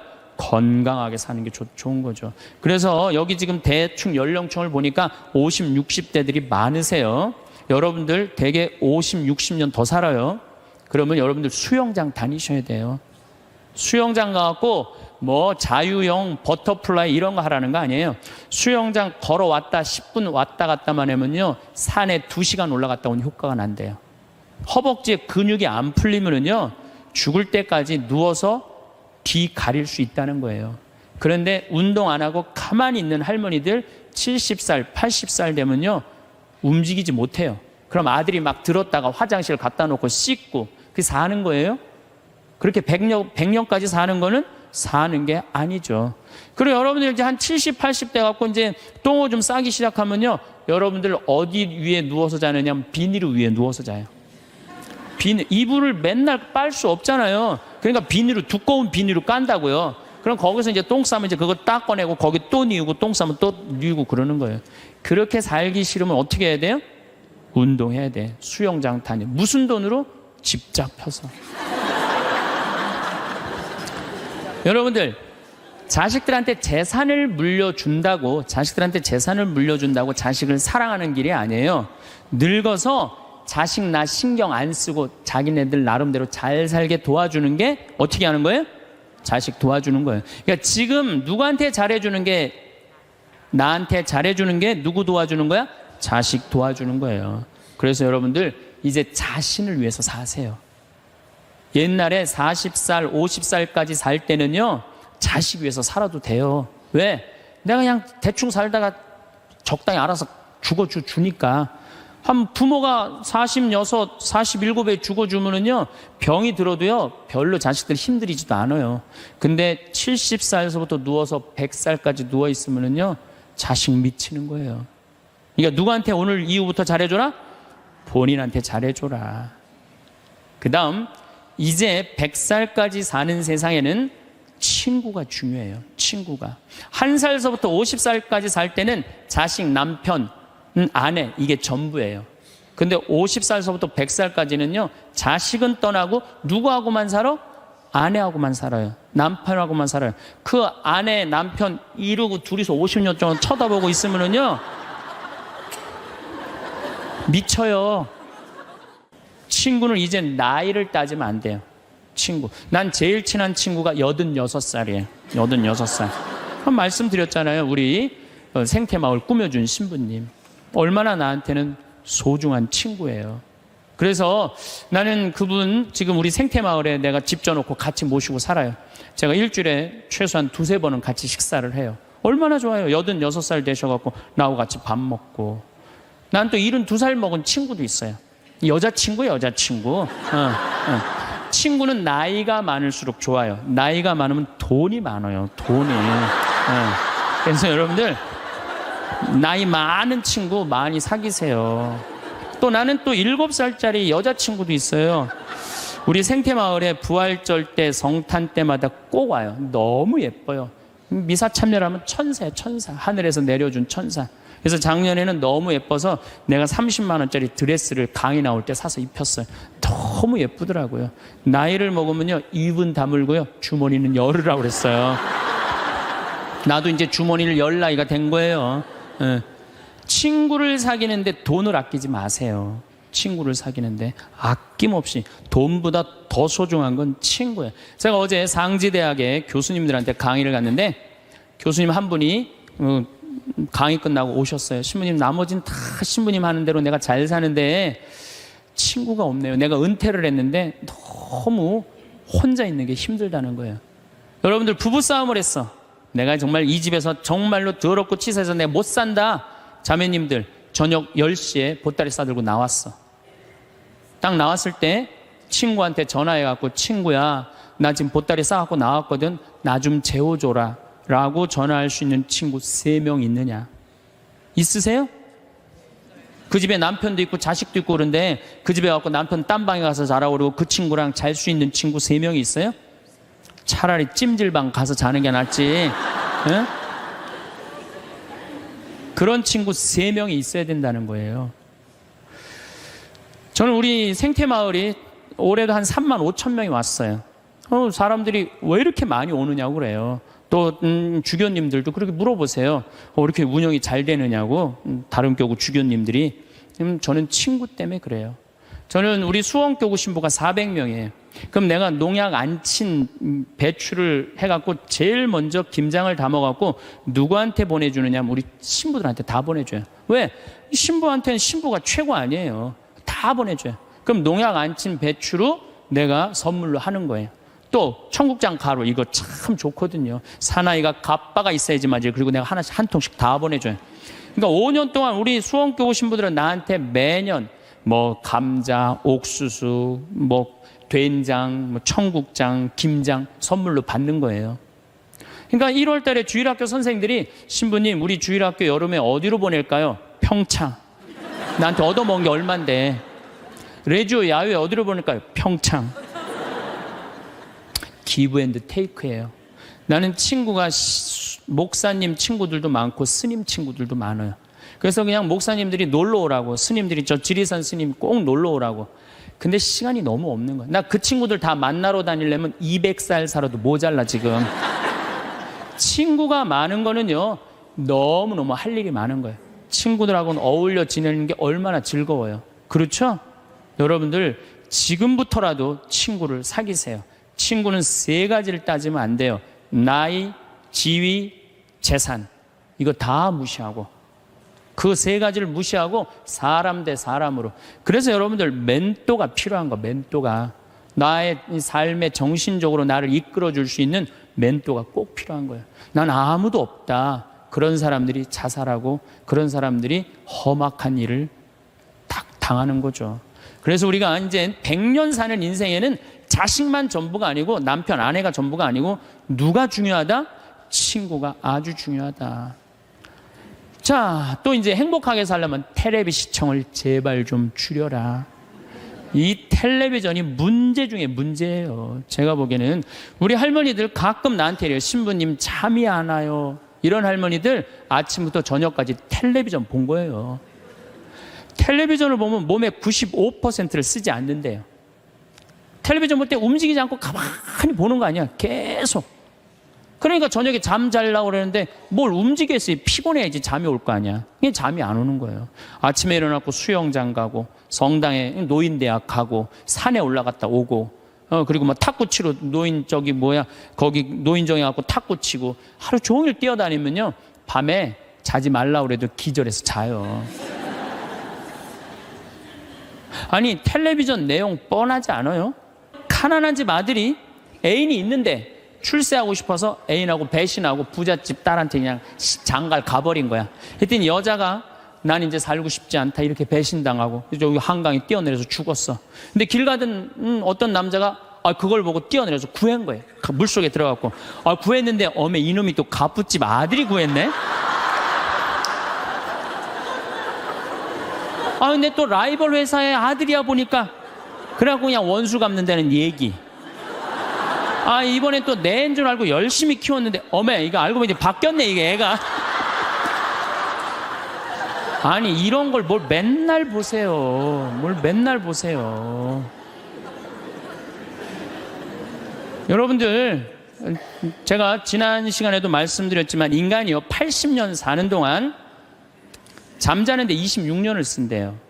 그리고 일하는데 21년을 쓴대요. 텔레비전 보는데 10년을 쓴다는 거예요. 10년을. 그리고 밥 먹는데 6년을 쓰고 사람 기다리는데 6년을 쓴다는 거예요. 우리가 그만큼 텔레비전을 많이 보면은요 설거지대에 설거지가 쌓인대요. 텔레비전을 많이 보면 눈에 피가 쌓인대요. 농민들한테는 텔레비전은 내가 할 수 있는 일을 자꾸 뒤로 미루게 만들어요. 그리고 사람을 자꾸 게을르게 만들고 질서를 무너뜨리게 만드는 거예요. 텔레비전을 보려고 해도 사건 중심의 드라마를 보라는 거예요. 사건 중심의. 맨날 애정 그런 거 보시지 마시고. 요즘 저는 지금 못 봤는데 지금 2번을 봤어요. 뿌리 깊은 나무라고 세종대왕이 한글 반포하는 과정, 너무 훌륭한 프로그램이에요. 난 뭐 그 회사에서 돈 받은 것도 없지만은 너무 훌륭한 프로그램이에요. 2번을 봤는데 글이 얼마나 중요한지 정말로 잘 표현했더라고요. 그런 걸 보시라는 거예요. 내셔널 지오그래픽, 히스토리 채널, 평화방송 뭐 이런 거 보라는 거예요. 제 얘기는. 괜히 그냥 남편이 그냥 물에 빠져 죽였는데 그냥 또 살아나갖고 점 찍고 나타나갖고 그냥 뭐 이런 거 보시지 마시고.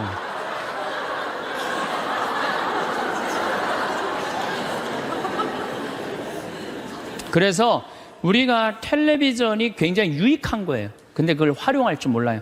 아침부터 무작정 보는 거예요. 무작정. 네. 그래서 텔레비전을 많이 보면 치매에 걸릴 확률이 굉장히 높다는 거예요. 움직이지 않으니까. 그래서 여러분들 저한테 많은 분들이 신부님 그렇게 바쁜데 언제 책을 3권이나 쓰시느냐고. 텔레비전만 안 보면 돼요. 텔레비전을 안 보고 4시간 하루에 투자하면은요 1년만 책상에 앉아있으면 책 한 권 나와요. 그 시간 텔레비전 보는 시간인데 그것만 안 보면 책이 한 권 나오는 거예요. 그래서 여러분들도 앞으로 50년 동안 어떻게 텔레비전만 보고 살겠어요. 그래서 이제 100년 사는 인생에 행복하고 싶으면 공부해야 돼. 공부하셔야 돼. 이제는 초등학교 6년 중등고등학교 6년 배워갖고요 60살까지 울고 먹는 거예요. 최대한 봐준다고 해도 60살까지 울고 먹는 거예요. 그럼 60살에서부터 100살까지 살려면 뭐 해야 돼? 당연히 공부해야 돼요. 제가 우리 교장 선생님들한테 강의 가고 또 교과부 장학사 선생님들한테 강의할 때 그런 얘기예요. 초등학교 절대 폐교하지 말라고.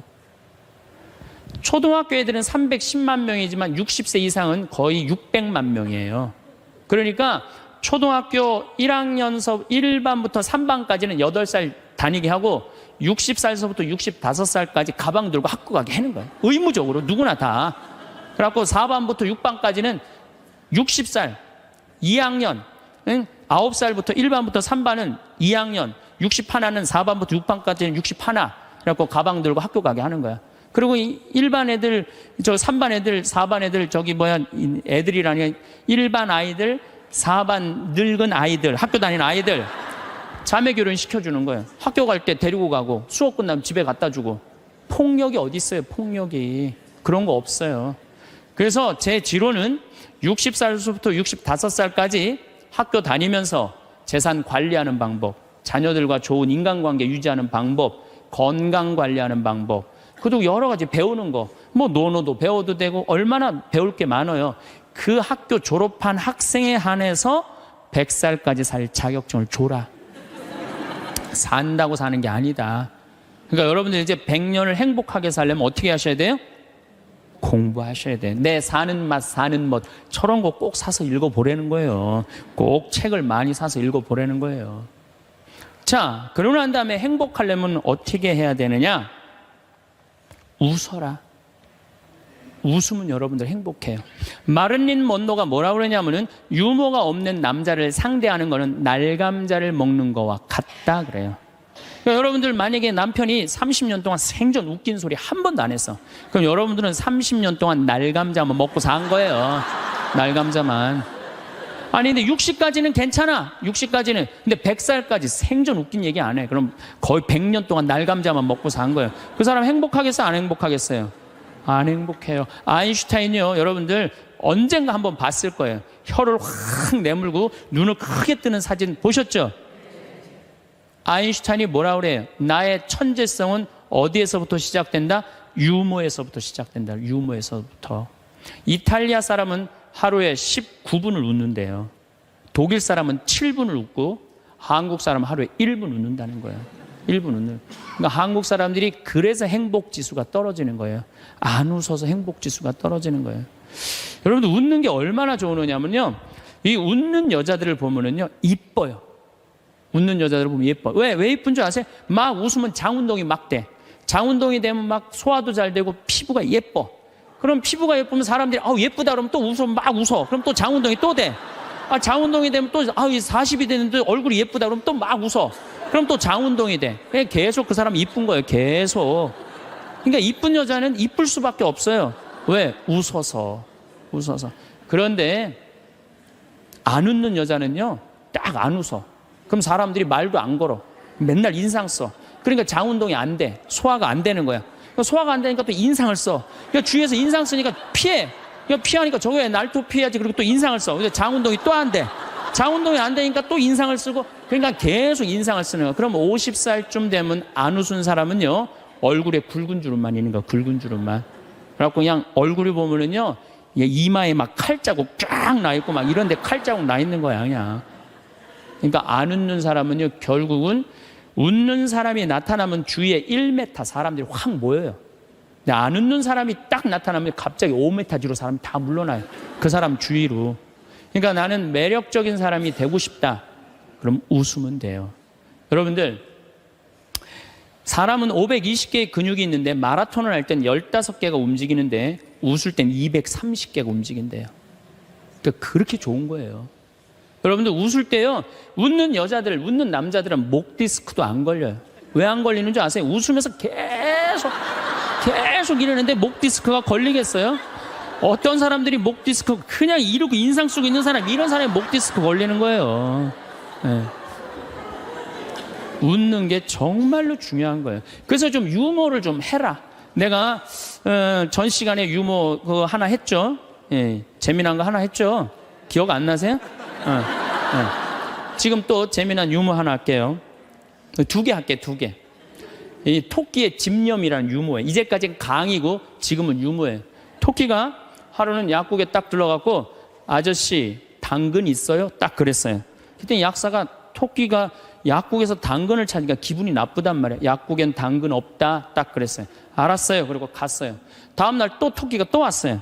아저씨 당근 있어요? 이놈 새끼 약국이 당근 없다는데 왜 자꾸 찾아오느냐고. 알았어요. 그리고 또 갔어요. 다음날 토끼가 또 왔어요. 아저씨 당근 있어요? 너 한 번만 더 약국에 와서 당근 찾으면 가위로 잘라버린다. 네 귀 딱 그랬어요. 알았어요. 그리고 갔어요. 다음날 토끼가 또 왔어요. 아저씨 가위 있어요? 그러니까 약국에 무슨 가위가 있느냐? 그러니까 이 토끼 하는 말이 아저씨 그럼 당근 있어요? 그러더래요.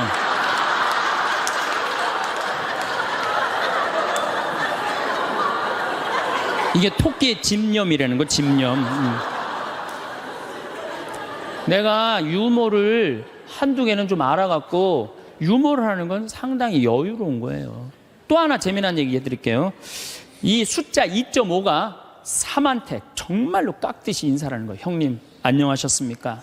3이 너무 기분 좋은 거예요. 겨우 0.5밖에 차이가 안 나는데도 깍듯이 인사를 하니까 그냥 늘 그렇게 깍듯이 하는데 어느 날 갑자기 2.5가 딱 오더니 야 3 일로 와봐 딱 그러는 거예요. 깜짝 놀란 이놈이 미쳤나? 너 미쳤냐? 그러니까 왜? 나 지금 전 빼고 왔는데 너 왜 그러냐? 딱 그러더래요.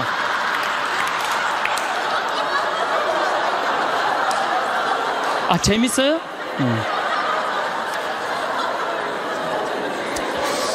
우리가 살면서 유머라는 것은 분위기를 굉장히 부드럽게 만들어줘요. 그래서 여러분들 좀 삶에 여유가 있는 사람, 이런 사람들이 유머를 잘 할 수가 있는 거예요. 그러면 집안 분위기도 좋고 온 집안이 인상을 쓰고 있어봐요. 그거 좋겠어요. 그래서 항상 웃어라. 행복하고 싶으면. 그리고 귀양 100년 사는 거 웃으면서 살면 좋지 않겠어요? 네, 웃는 사람. 그래서 일소라고 그러는 거예요. 한 번 화내면 한 번 늙고 한 번 웃으면 한 번 젊어진다. 그게 장운동 때문에 그런 거예요. 장운동 때문에. 그래서 여러분들 행복하게 살고 싶으면 어떻게 하시면 돼요? 웃으시면 돼요. 자, 맨 마지막으로 제 모든 강의의 결론입니다. 자기한테 잘해줘라. 우리는 너무 자기 자신한테 함부로 대한다. 작년 2월 달에 우리 생태마을에 대장암이 걸린 교회 다니는 자매가 하나 왔어요. 우리가 뭐 그때 암 환자들이 한 10명 있었는데 뭐 마리아, 데레사, 루시아 그러니까 하루 나한테 오더니 신부님 나도 본명 하나만 달라는 거, 세례명 하나만. 그 이제 그렇게 부르니까 좀 세례명이 부러웠나 봐요.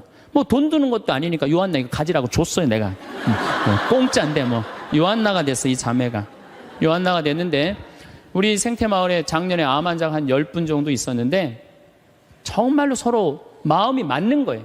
같은 병이 걸려 있으니까 서로 위로가 되고 정말 형제같이. 그 매일 이 곤드레 밥 먹으러 다니고 꿩만두 먹으러 다니고 막국수 먹으러 다니고 산채 비빔밥 먹으러 다니고 회 먹으러 다니고 또 북한에서 또 저기 그 조개 그 아주 좋은 거 그것도 수입해다가 그것도 우리끼리 또 해서 먹고 작년에는 정말로 즐겁게 살았어요.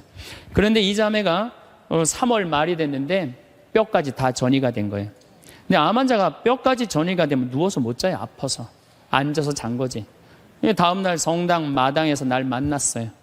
날 또 꼭 끌어안더니 신부님 나 아무래도 죽을 것 같아요. 그런데 내가 여기 와갖고 3개월 동안 살면서 사는 게 이렇게 즐거운 건지 처음 알았대요. 아니 3,000원짜리 곤드레 밥을 먹으러 가도 이렇게 맛있고 즐거운 건 처음이래. 이렇게 같은 마음 통하는 우리 환자들이랑 환우들이랑 같이 먹어서 너무너무 행복했다는 거예요. 그런데 내 인생 48년을 돌아보면 행복했던 순간이 한 번도 없다는 거예요. 자기는 딸한테 하나도 안 미안하대요. 딸 자기가 빌딩 청소하고 대학까지 졸업시켰다는 거예요. 남편한테도 하나도 안 미안하대요. 자기 3개월 동안 와 있는 동안 한 번도 안 와봤다는 거예요. 근데 누구한테 미안하냐면 자기 자신한테 너무너무 미안하다는 거예요. 그리고 내 어깨에 눈물을 뚝뚝 흘리고 이 자매는 일주일 만에 세상을 떠났어요. 자, 여러분들은 지금 여기 지금 50, 60까지 사신 여러분들 열심히 살지 않으셨어요? 지금까지 그렇지 않아요? 그리고 또 이 우중충한 날 강의 듣겠다고 여기 오신 여러분들은 무조건 열심히 사신 분들이에요. 그럼 여러분들은 지금 누구한테 제일 잘해줘야 되느냐면은 본인한테 제일 잘해줘야 돼요. 나는 본당 신부 10년 할 동안 교우들이 정말로 잘해줬어요. 뭐 애 생기면 애 생겼다고 밥 사주고 애 낳으면 애 낳았다고 밥 사주고 뭐 그냥 정말로 그냥 건수가 얼마나 많은지 몰라요. 근데 내가 강원도 평창에 농사지로 딱 들어갔는데 사람이 아무도 없는 거예요. 나 밥 사주는 사람이 아무도 없는 거예요. 그리고 그냥 밤에 나오면 얼마나 깜깜한지 내 다리가 안 보여요. 다리가 보여야지 어딜 돌아다니까. 몸만 보여 몸만. 강시 떠도 둥둥둥도 떠다니는 강시 떠다니는 것처럼. 밥 사주는 사람도 없고 갈비 먹고 싶은데. 근데 난 갈비 먹고 싶으면 뭐라 그러냐면은 창현아 갈비 먹고 싶냐? 가자 내가 사줄게. 난 나한테 내가 사줘요. 내가 또 회 먹고 싶으면은 창현아 회 먹고 싶냐? 가자 내가 사줄게. 난 나한테 내가 사줘요. 나는 나한테 내가 사주니까 남한테 원망 안 해요. 왜? 내가 즐겁게 먹으니까. 근데 여기는 우리 많은 자매님들 자기 돈으로 사 먹을 생각은 안 하고 아들이 사줄래나 남편이 사줄래나 1년 전에도 안 사주더니 또 안 사주네 이러고 그냥 맨날 청승을 떨면은요 알아주는 사람 아무도 없다고. 그리고 여러분들 100년 동안 살 동안 여러분들 행복을 이웃이 챙겨줄 수 있을까요? 남편이 100년 동안 챙겨줄 수 있어요? 자식이 100년 동안 챙겨줄 수 있어요? 행복은 누가 챙기는 거냐면 내가 챙기는 거예요. 내가 나한테 행복할 수 있도록 해줘야 돼요. 근데 그냥 자기한테는 잘해줄 생각을 안 하고 남이 나한테 안 해줄까 이것만 계속 바라고 있으면 그런 여자들이 복장 터지는 여자들이에요. 그런 여자들이. 이제는 행복의 주인공은 누구다? 나다. 옷도 좀 사 입으세요. 옷도. 뭐 자기가 무슨 군인이야. 철모 쓰고 그냥 1년 내내 딱 그냥 바뀌지 않는 옷 입고 돌아다니면요. 집에서 왔다 갔다 하면요. 이 전부 다 심란해요. 저는 지난 여름에 40일 동안 미국 LA 쪽에 순회 강연 가기 전에 서울 모본당에 강의를 갔는데 강사를 많이 줬어요. 근데 마침 또 그냥 양복이 좀 안 맞아요. 살이 좀 쭉 한 10kg가 빠져갖고. 그래갖고 양복을 좀 사 입어야 되겠다. 그래서 문정 아울렛에 가갖고 내가 양복 사 입고 갔어요. 참 우리나라 옷도 잘 만들어요. 내가 50만 원어치를 옷을 샀는데 양복 2벌, 바지 2개, 50만 원인데 그렇게 사 입고 갔어요. 그럼 미국 이제 강의를 갔더니 교우들이 그러는 거예요. 어우, 신부님 양복 너무너무 멋있다는 거, 메이커냐는 거예요. 아니라고, 나 이거 내 돈으로 내가 아울렛 가서 내가 사 입고 왔다고. 내가 사 입어야죠. 옷도 마음에 드는 거예요. 여러분들도 10만 원짜리 들었다가 어우 너무 비싸다 그러고 만 원짜리 줍지 마세요. 작년 영명축일에 우리 어머니가 너무 이쁜 옷을 입고 왔어요. 평창으로. 그래서 내가 어머니한테 물어봤어요. 어머니 아들이 사줬냐 딸이 사줬냐 그랬더니 어머니 하시는 말씀이 사주긴 누가 사주느냐고, 방송 보니까 신부님이 늙어서 옷 사 입고 싶으면 지 돈으로 사 입으라 그래서 내 돈으로 사 입었다는 거, 내 돈으로. 근데 이 노인네가 150만 원짜리 사 입고 온 거예요. 근데 내가 잘했다고 그랬어요. 왜? 우리 어머니 아버지 자식 내 뒤도 안 돌아보고 키웠어요. 그러면 그 정도 보상받을 자격 충분해요. 난 그거보다 훨씬 더한 것도 받을 수 있다고 생각해요. 자식 위해서 재산 물려준다고 한 푼도 안 쓰고 거지같이 살기를 원하지 않아요. 그런 자식은 없을 거예요. 여러분들도 다 누구 위해서? 여러분 위해서 쓰세요. 그리고 대신 건강하게 사세요. 여행도 다니세요. 우리 어머니 77, 아버지 79 때 내가 그랬어요. 어머니 아들이 신부인데 예루살렘은 갔다 와야 되지 않느냐. 아버지 아들이 신부인데 베드로 성전은 갔다 와봐야 되지 않느냐. 같이 갔다 오자. 그랬더니 어머니가 우리 외삼촌이 아주 부자였는데 미국에 작은 외삼촌 만나러 갔다가 거기서 돌아가셨어요. 뭐 객사하신 거죠. 그랬더니 어머니 하시는 말씀이 우리 집은 멀리 가면 객사는 전력이 있어서 안 간다는 거예요. 그래서 내가 그랬어요. 자식들이 티켓 다 끊어놨으니까 갈래면 가고 말래면 말아라. 예. 그랬더니 어머니 아버지가 2달 전에 이제 가보니까 손잡고 산에 올라갔다 내려갔다 하더라고요. 길에서 안 죽으려고 체력 보강한다고. 한 달 전에 가보니까 옷 다 사 입고 준비 끝났어. 성주순례를 갔는데 6시에 나오는데 5시 반에 나오는 거예요. 12일 동안 한 군데도 안 빼고 다 다니시는 거예요. 밥 먹으면서 내 손으로 안 하니까 밥도 너무 맛있다고 그냥 먹는 거예요. 그 토요일 날 저녁에 한국에 들어왔어요. 저녁 가족끼리 식사를 하고 저녁에 이제 헤어지고 다음 날 아침에 성주순례 간 사람들 전화를 하는데 다 비몽사몽이야. 집에 전화했는데 전화를 안 받는 거예요. 핸드폰도 안 받으시고. 난 두 분이 너무 힘들어서 돌아가셨는 줄 알았어요. 근데 2시에 통화가 됐어요. 아버지 왜 전화를 안 받느냐고. 그러니까 아버지가 자식들 전부 다 약수물 떠다 대주시거든요. 그 이제 10일 동안 집을 배웠으니까 그 성주순례 끝나고 아침에 일어나고 약수도로 간 거예요. 어머니는 어디 가니까 파마로 간 거예요. 파마로. 나이 80대도 여행 다니는데 아무 문제 없어요. 여러분들 집 잡혀서 다니세요. 네. 제가 저 언젠가 행복 강의 때도 말씀드렸지만 요한 바울 2세 교황님이 돌아가시면서 뭐라고 그랬냐면은 나는 행복합니다. 여러분들도 행복하십시오. 그리고 돌아가셨어요. 이분이 1920년에 태어나셔서 2005년에 돌아가셨어요. 근데 이분이 안 행복할 게 뭐 있어요? 얼굴 잘생겼지, 키 크지, 노래 잘하지, 언어는 11개 언어를 자유자재로 했어요. 그리고 오상 받으신 비오 신부님이 뭐라고 그랬냐면 저분은 교황 될 분이라고. 신부 되자마자 주교되고, 주교되자마자 추기경 되고, 추기경 되자마자 교황 됐어요. 1981년에 교황이 돼서 2005년까지 24년 동안 교황 자리에 있었어요. 근데 이분 그렇게 청승 떨면서 안 살았어요. 하고 싶은 대로 하고 살았어요. 얼마나 하고 싶은 대로 하고 살았냐면은 시성식을 2000년 동안 교황청에서만 했거든요. 근데 이분은 뭐라고 그랬냐면 나는 나가서 한다. 누가 교황청에서 하라고 누가 정해놨느냐? 그래갖고 84년에 한국에 오셔서 시성식 하신 거예요. 파격적이시죠. 갈릴레오 갈릴레이 둥그렇다니까 그냥 옛날에 교황들이 평평한지 이놈은 뭐가 둥그러냐. 그러니까 이번 교황님이 요한 바울 2세 교황님이 500년 만에 미안하다. 너 감옥에 가두고 탑에 가둬서 사과했어요. 동방교회 파문한 거 철회했어요. 그랬더니 동방교회 수익권 인정해 줬어요.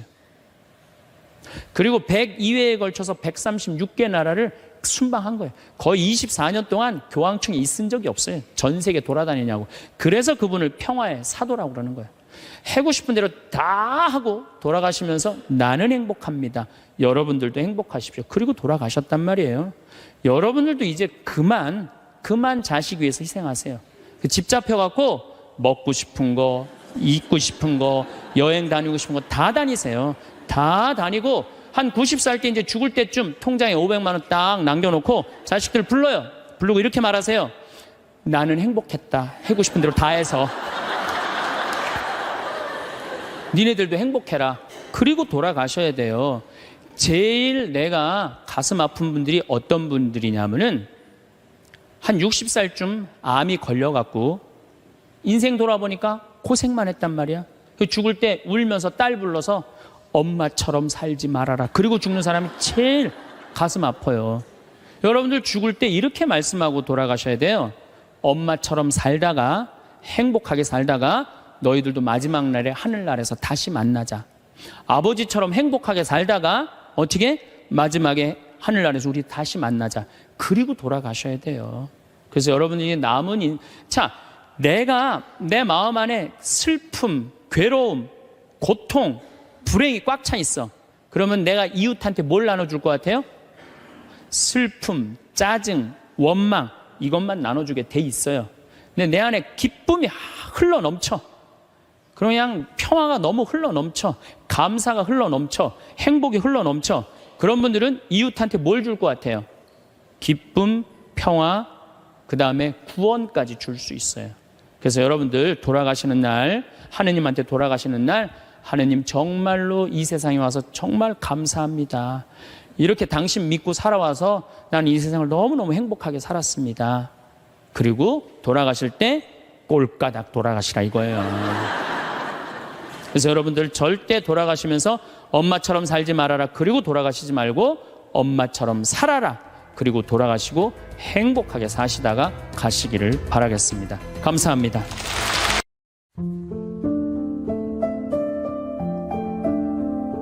여러분, 혹시 집에 10원짜리 동전이 있으신가요?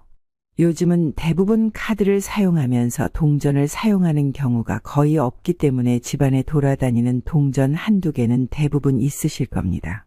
오늘은 영상에서는 거의 사용하지 않는 동전을 활용해 여러분의 재물운을 트이게 하는 비방법을 알려드리겠습니다. 이 비방법을 따라 하시면 횡재수를 얻거나 풀리지 않았던 일이 술술 풀리고 금전운이 급상승하는 경험을 하실 수 있으실 겁니다. 첫 번째, 광이 살아있는 동전을 준비해 주세요. 준비해 주실 10원짜리 동전은 광이 나고 반짝거릴수록 좋습니다. 그리고 푸른 계열이나 초록색 빛이 나는 유리잔을 준비해 주세요. 자, 이제 동전을 컵에 담아 주셔야 하는데 여러분이 바라는 소원에 따라 컵에 담을 개수가 달라집니다. 동전 2개는 정말 하는 일마다 되는 게 없고 내 운이 막힌 건가 싶을 정도로 돈이 줄줄 새는 분들은 10원짜리 동전 2개를 컵에 담아주시면 됩니다. 동전 3개는 종전 세계에서 횡재수를 불러오는데 복권이나 로또를 주기적으로 사시는 분들은 필수로 따라하시는 게 좋습니다. 동전 5개는 현재 취업이나 승진을 앞두고 계신다면 동전 5개를 담아주세요. 부동산 계약을 앞두고 계신 분들도 해당이 됩니다. 혼기를 앞두거나 진지한 연애를 하고 계신 분이라면 동전 6개를 담아주세요. 동전 8개는 평상시 문제는 없으나 지금보다 나아지길 바라면 주변의 귀인의 도움을 받고 싶다면 동전 8개를 준비해 주세요. 동전 8개는 여러분이 구설과 시비 등 다툼에서 벗어나게 해줍니다. 마지막으로 동전을 개수만큼 담았다면 동전을 담은 유리잔에 물을 채워주세요. 그리고 여러분의 안방이나 거실에 놓아둡니다. 단 바닥에는 절대로 두시면 안 됩니다. 그리고 일이 풀리지 않을 때마다 한 번씩 물을 갈아주시면 됩니다. 집에 10원짜리를 두는 방법 말고 가방에 넣고 다닐 수 있는 비방법 하나가 더 있습니다. 우선 여성분들 가방을 자주 들고 다니시죠. 풍수에서는 가방, 지갑, 백금고가 돈, 현금을 보관하는 곳입니다. 즉, 재물을 불러들이는 곳이라고 할 수 있습니다. 오늘은 그냥 가방도 좋고 백도 괜찮습니다. 지갑이나 이런 건 아니고 가방이나 백 종류의 내가 이렇게 했을 때 나의 재물복도 나의 통복을 불러들인다는 것입니다. 먼저 준비물을 알려드리겠습니다. 손수건을 준비하시는데 너무 큰 건 아니더라도 잔잔한 꽃무늬가 있는 하얀색 손수건을 준비해 주시는 게 좋습니다. 어떤 꽃이게 중요한 건 아니고 잔잔한 꽃이면 다 좋습니다. 특별한 꽃이 정해져 있는 건 아닙니다. 그런 다음에 그 손수건을 준비하십시오. 집에 있는 향수든 쓰시던 향수든 없으면 저렴하게 좋은 향으로 구입을 하셔도 됩니다. 향수를 한두 방울 정도 칙칙하고 뿌려주세요. 그러면 향이 은은하게 날 겁니다. 그런 다음 10원짜리 동전을 준비해 주세요. 옛날 10원짜리 동전도 괜찮습니다. 이왕이면 깨끗한 동전 하나를 준비하셔서 손수건에다가 가운데 동전을 놓으시고 예쁘게 차곡차곡 접어주세요. 그런 다음 이것을 내 가방이나 백 맨 밑에다가 딱 넣어 놓으세요. 이것은 쓰시는 활용도가 아닙니다. 비방법이기 때문에 이렇게 예쁘게 접어서 가방 맨 안쪽에 밑에다가 그렇게 놓으시고 위에 나머지 소품들을 넣어서 갖고 다니시는 건 상관이 없습니다. 그렇게 밑에 넣어주시면 되는 겁니다. 그리고 또 하나 손수건을 이렇게 하셨을 때 한 달에 한 번씩 새 손수건으로 교체를 해주시는 게 좋습니다. 동전도 교체를 해주시고 교체했을 때 방법은 늘 똑같습니다. 깨끗한 꽃무늬가 있는 손수건을 준비하시고 향수 한두 방울 뿌려서 좋은 향기가 나게 한 다음 10원짜리 동전을 가운데 넣으시고 예쁘게 접어서 가방 밑에다가 넣고 다니시는 겁니다. 집에 두는 게 아닙니다. 오로지 내가 들고 다니는 가방에 넣으셔야 합니다. 또 나는 가방이 여러 가지라 내가 이 재물복을 올리기 위해서 집에 있는 모든 가방에다 손수건을 놓는 게 아닙니다. 이것은 내가 자주 들고 다니는 가방에다 놓는 거고 또 내가 이 가방을 들고 다니다가 상황에 따라 가방을 바꾸고 싶으면 손수건을 꺼내서 가방에 놓는다. 또 그렇게 들고 다니시면 되겠습니다. 풍수에서 가방 백상에건 재물을 불러들이는 그런 기운의 역할을 하고 있습니다. 그리고 몇 가지 더 말씀드리자면 요즘 워낙에 핸드폰으로 신용카드가 들어가 있어서 핸드폰만 달랑 들고 다니시는 분들 계십니다. 카드도 핸드폰에다 이렇게 넣어서 다니시는 분들도 계시지만 이번에 알려드리는 것은 재물을 부르는 비방입니다. 돈복을 불러주는 비방이랍니다. 활용성을 위해서 그렇게 활용하시지만 이것은 하나의 비방법이기 때문에 꼭 가방 안에 지갑이 있다면 지갑에다 일정의 현금은 꼭 들고 다니시는 게 바로 돈을 부르는다는 그런 기운의 역할을 할 겁니다.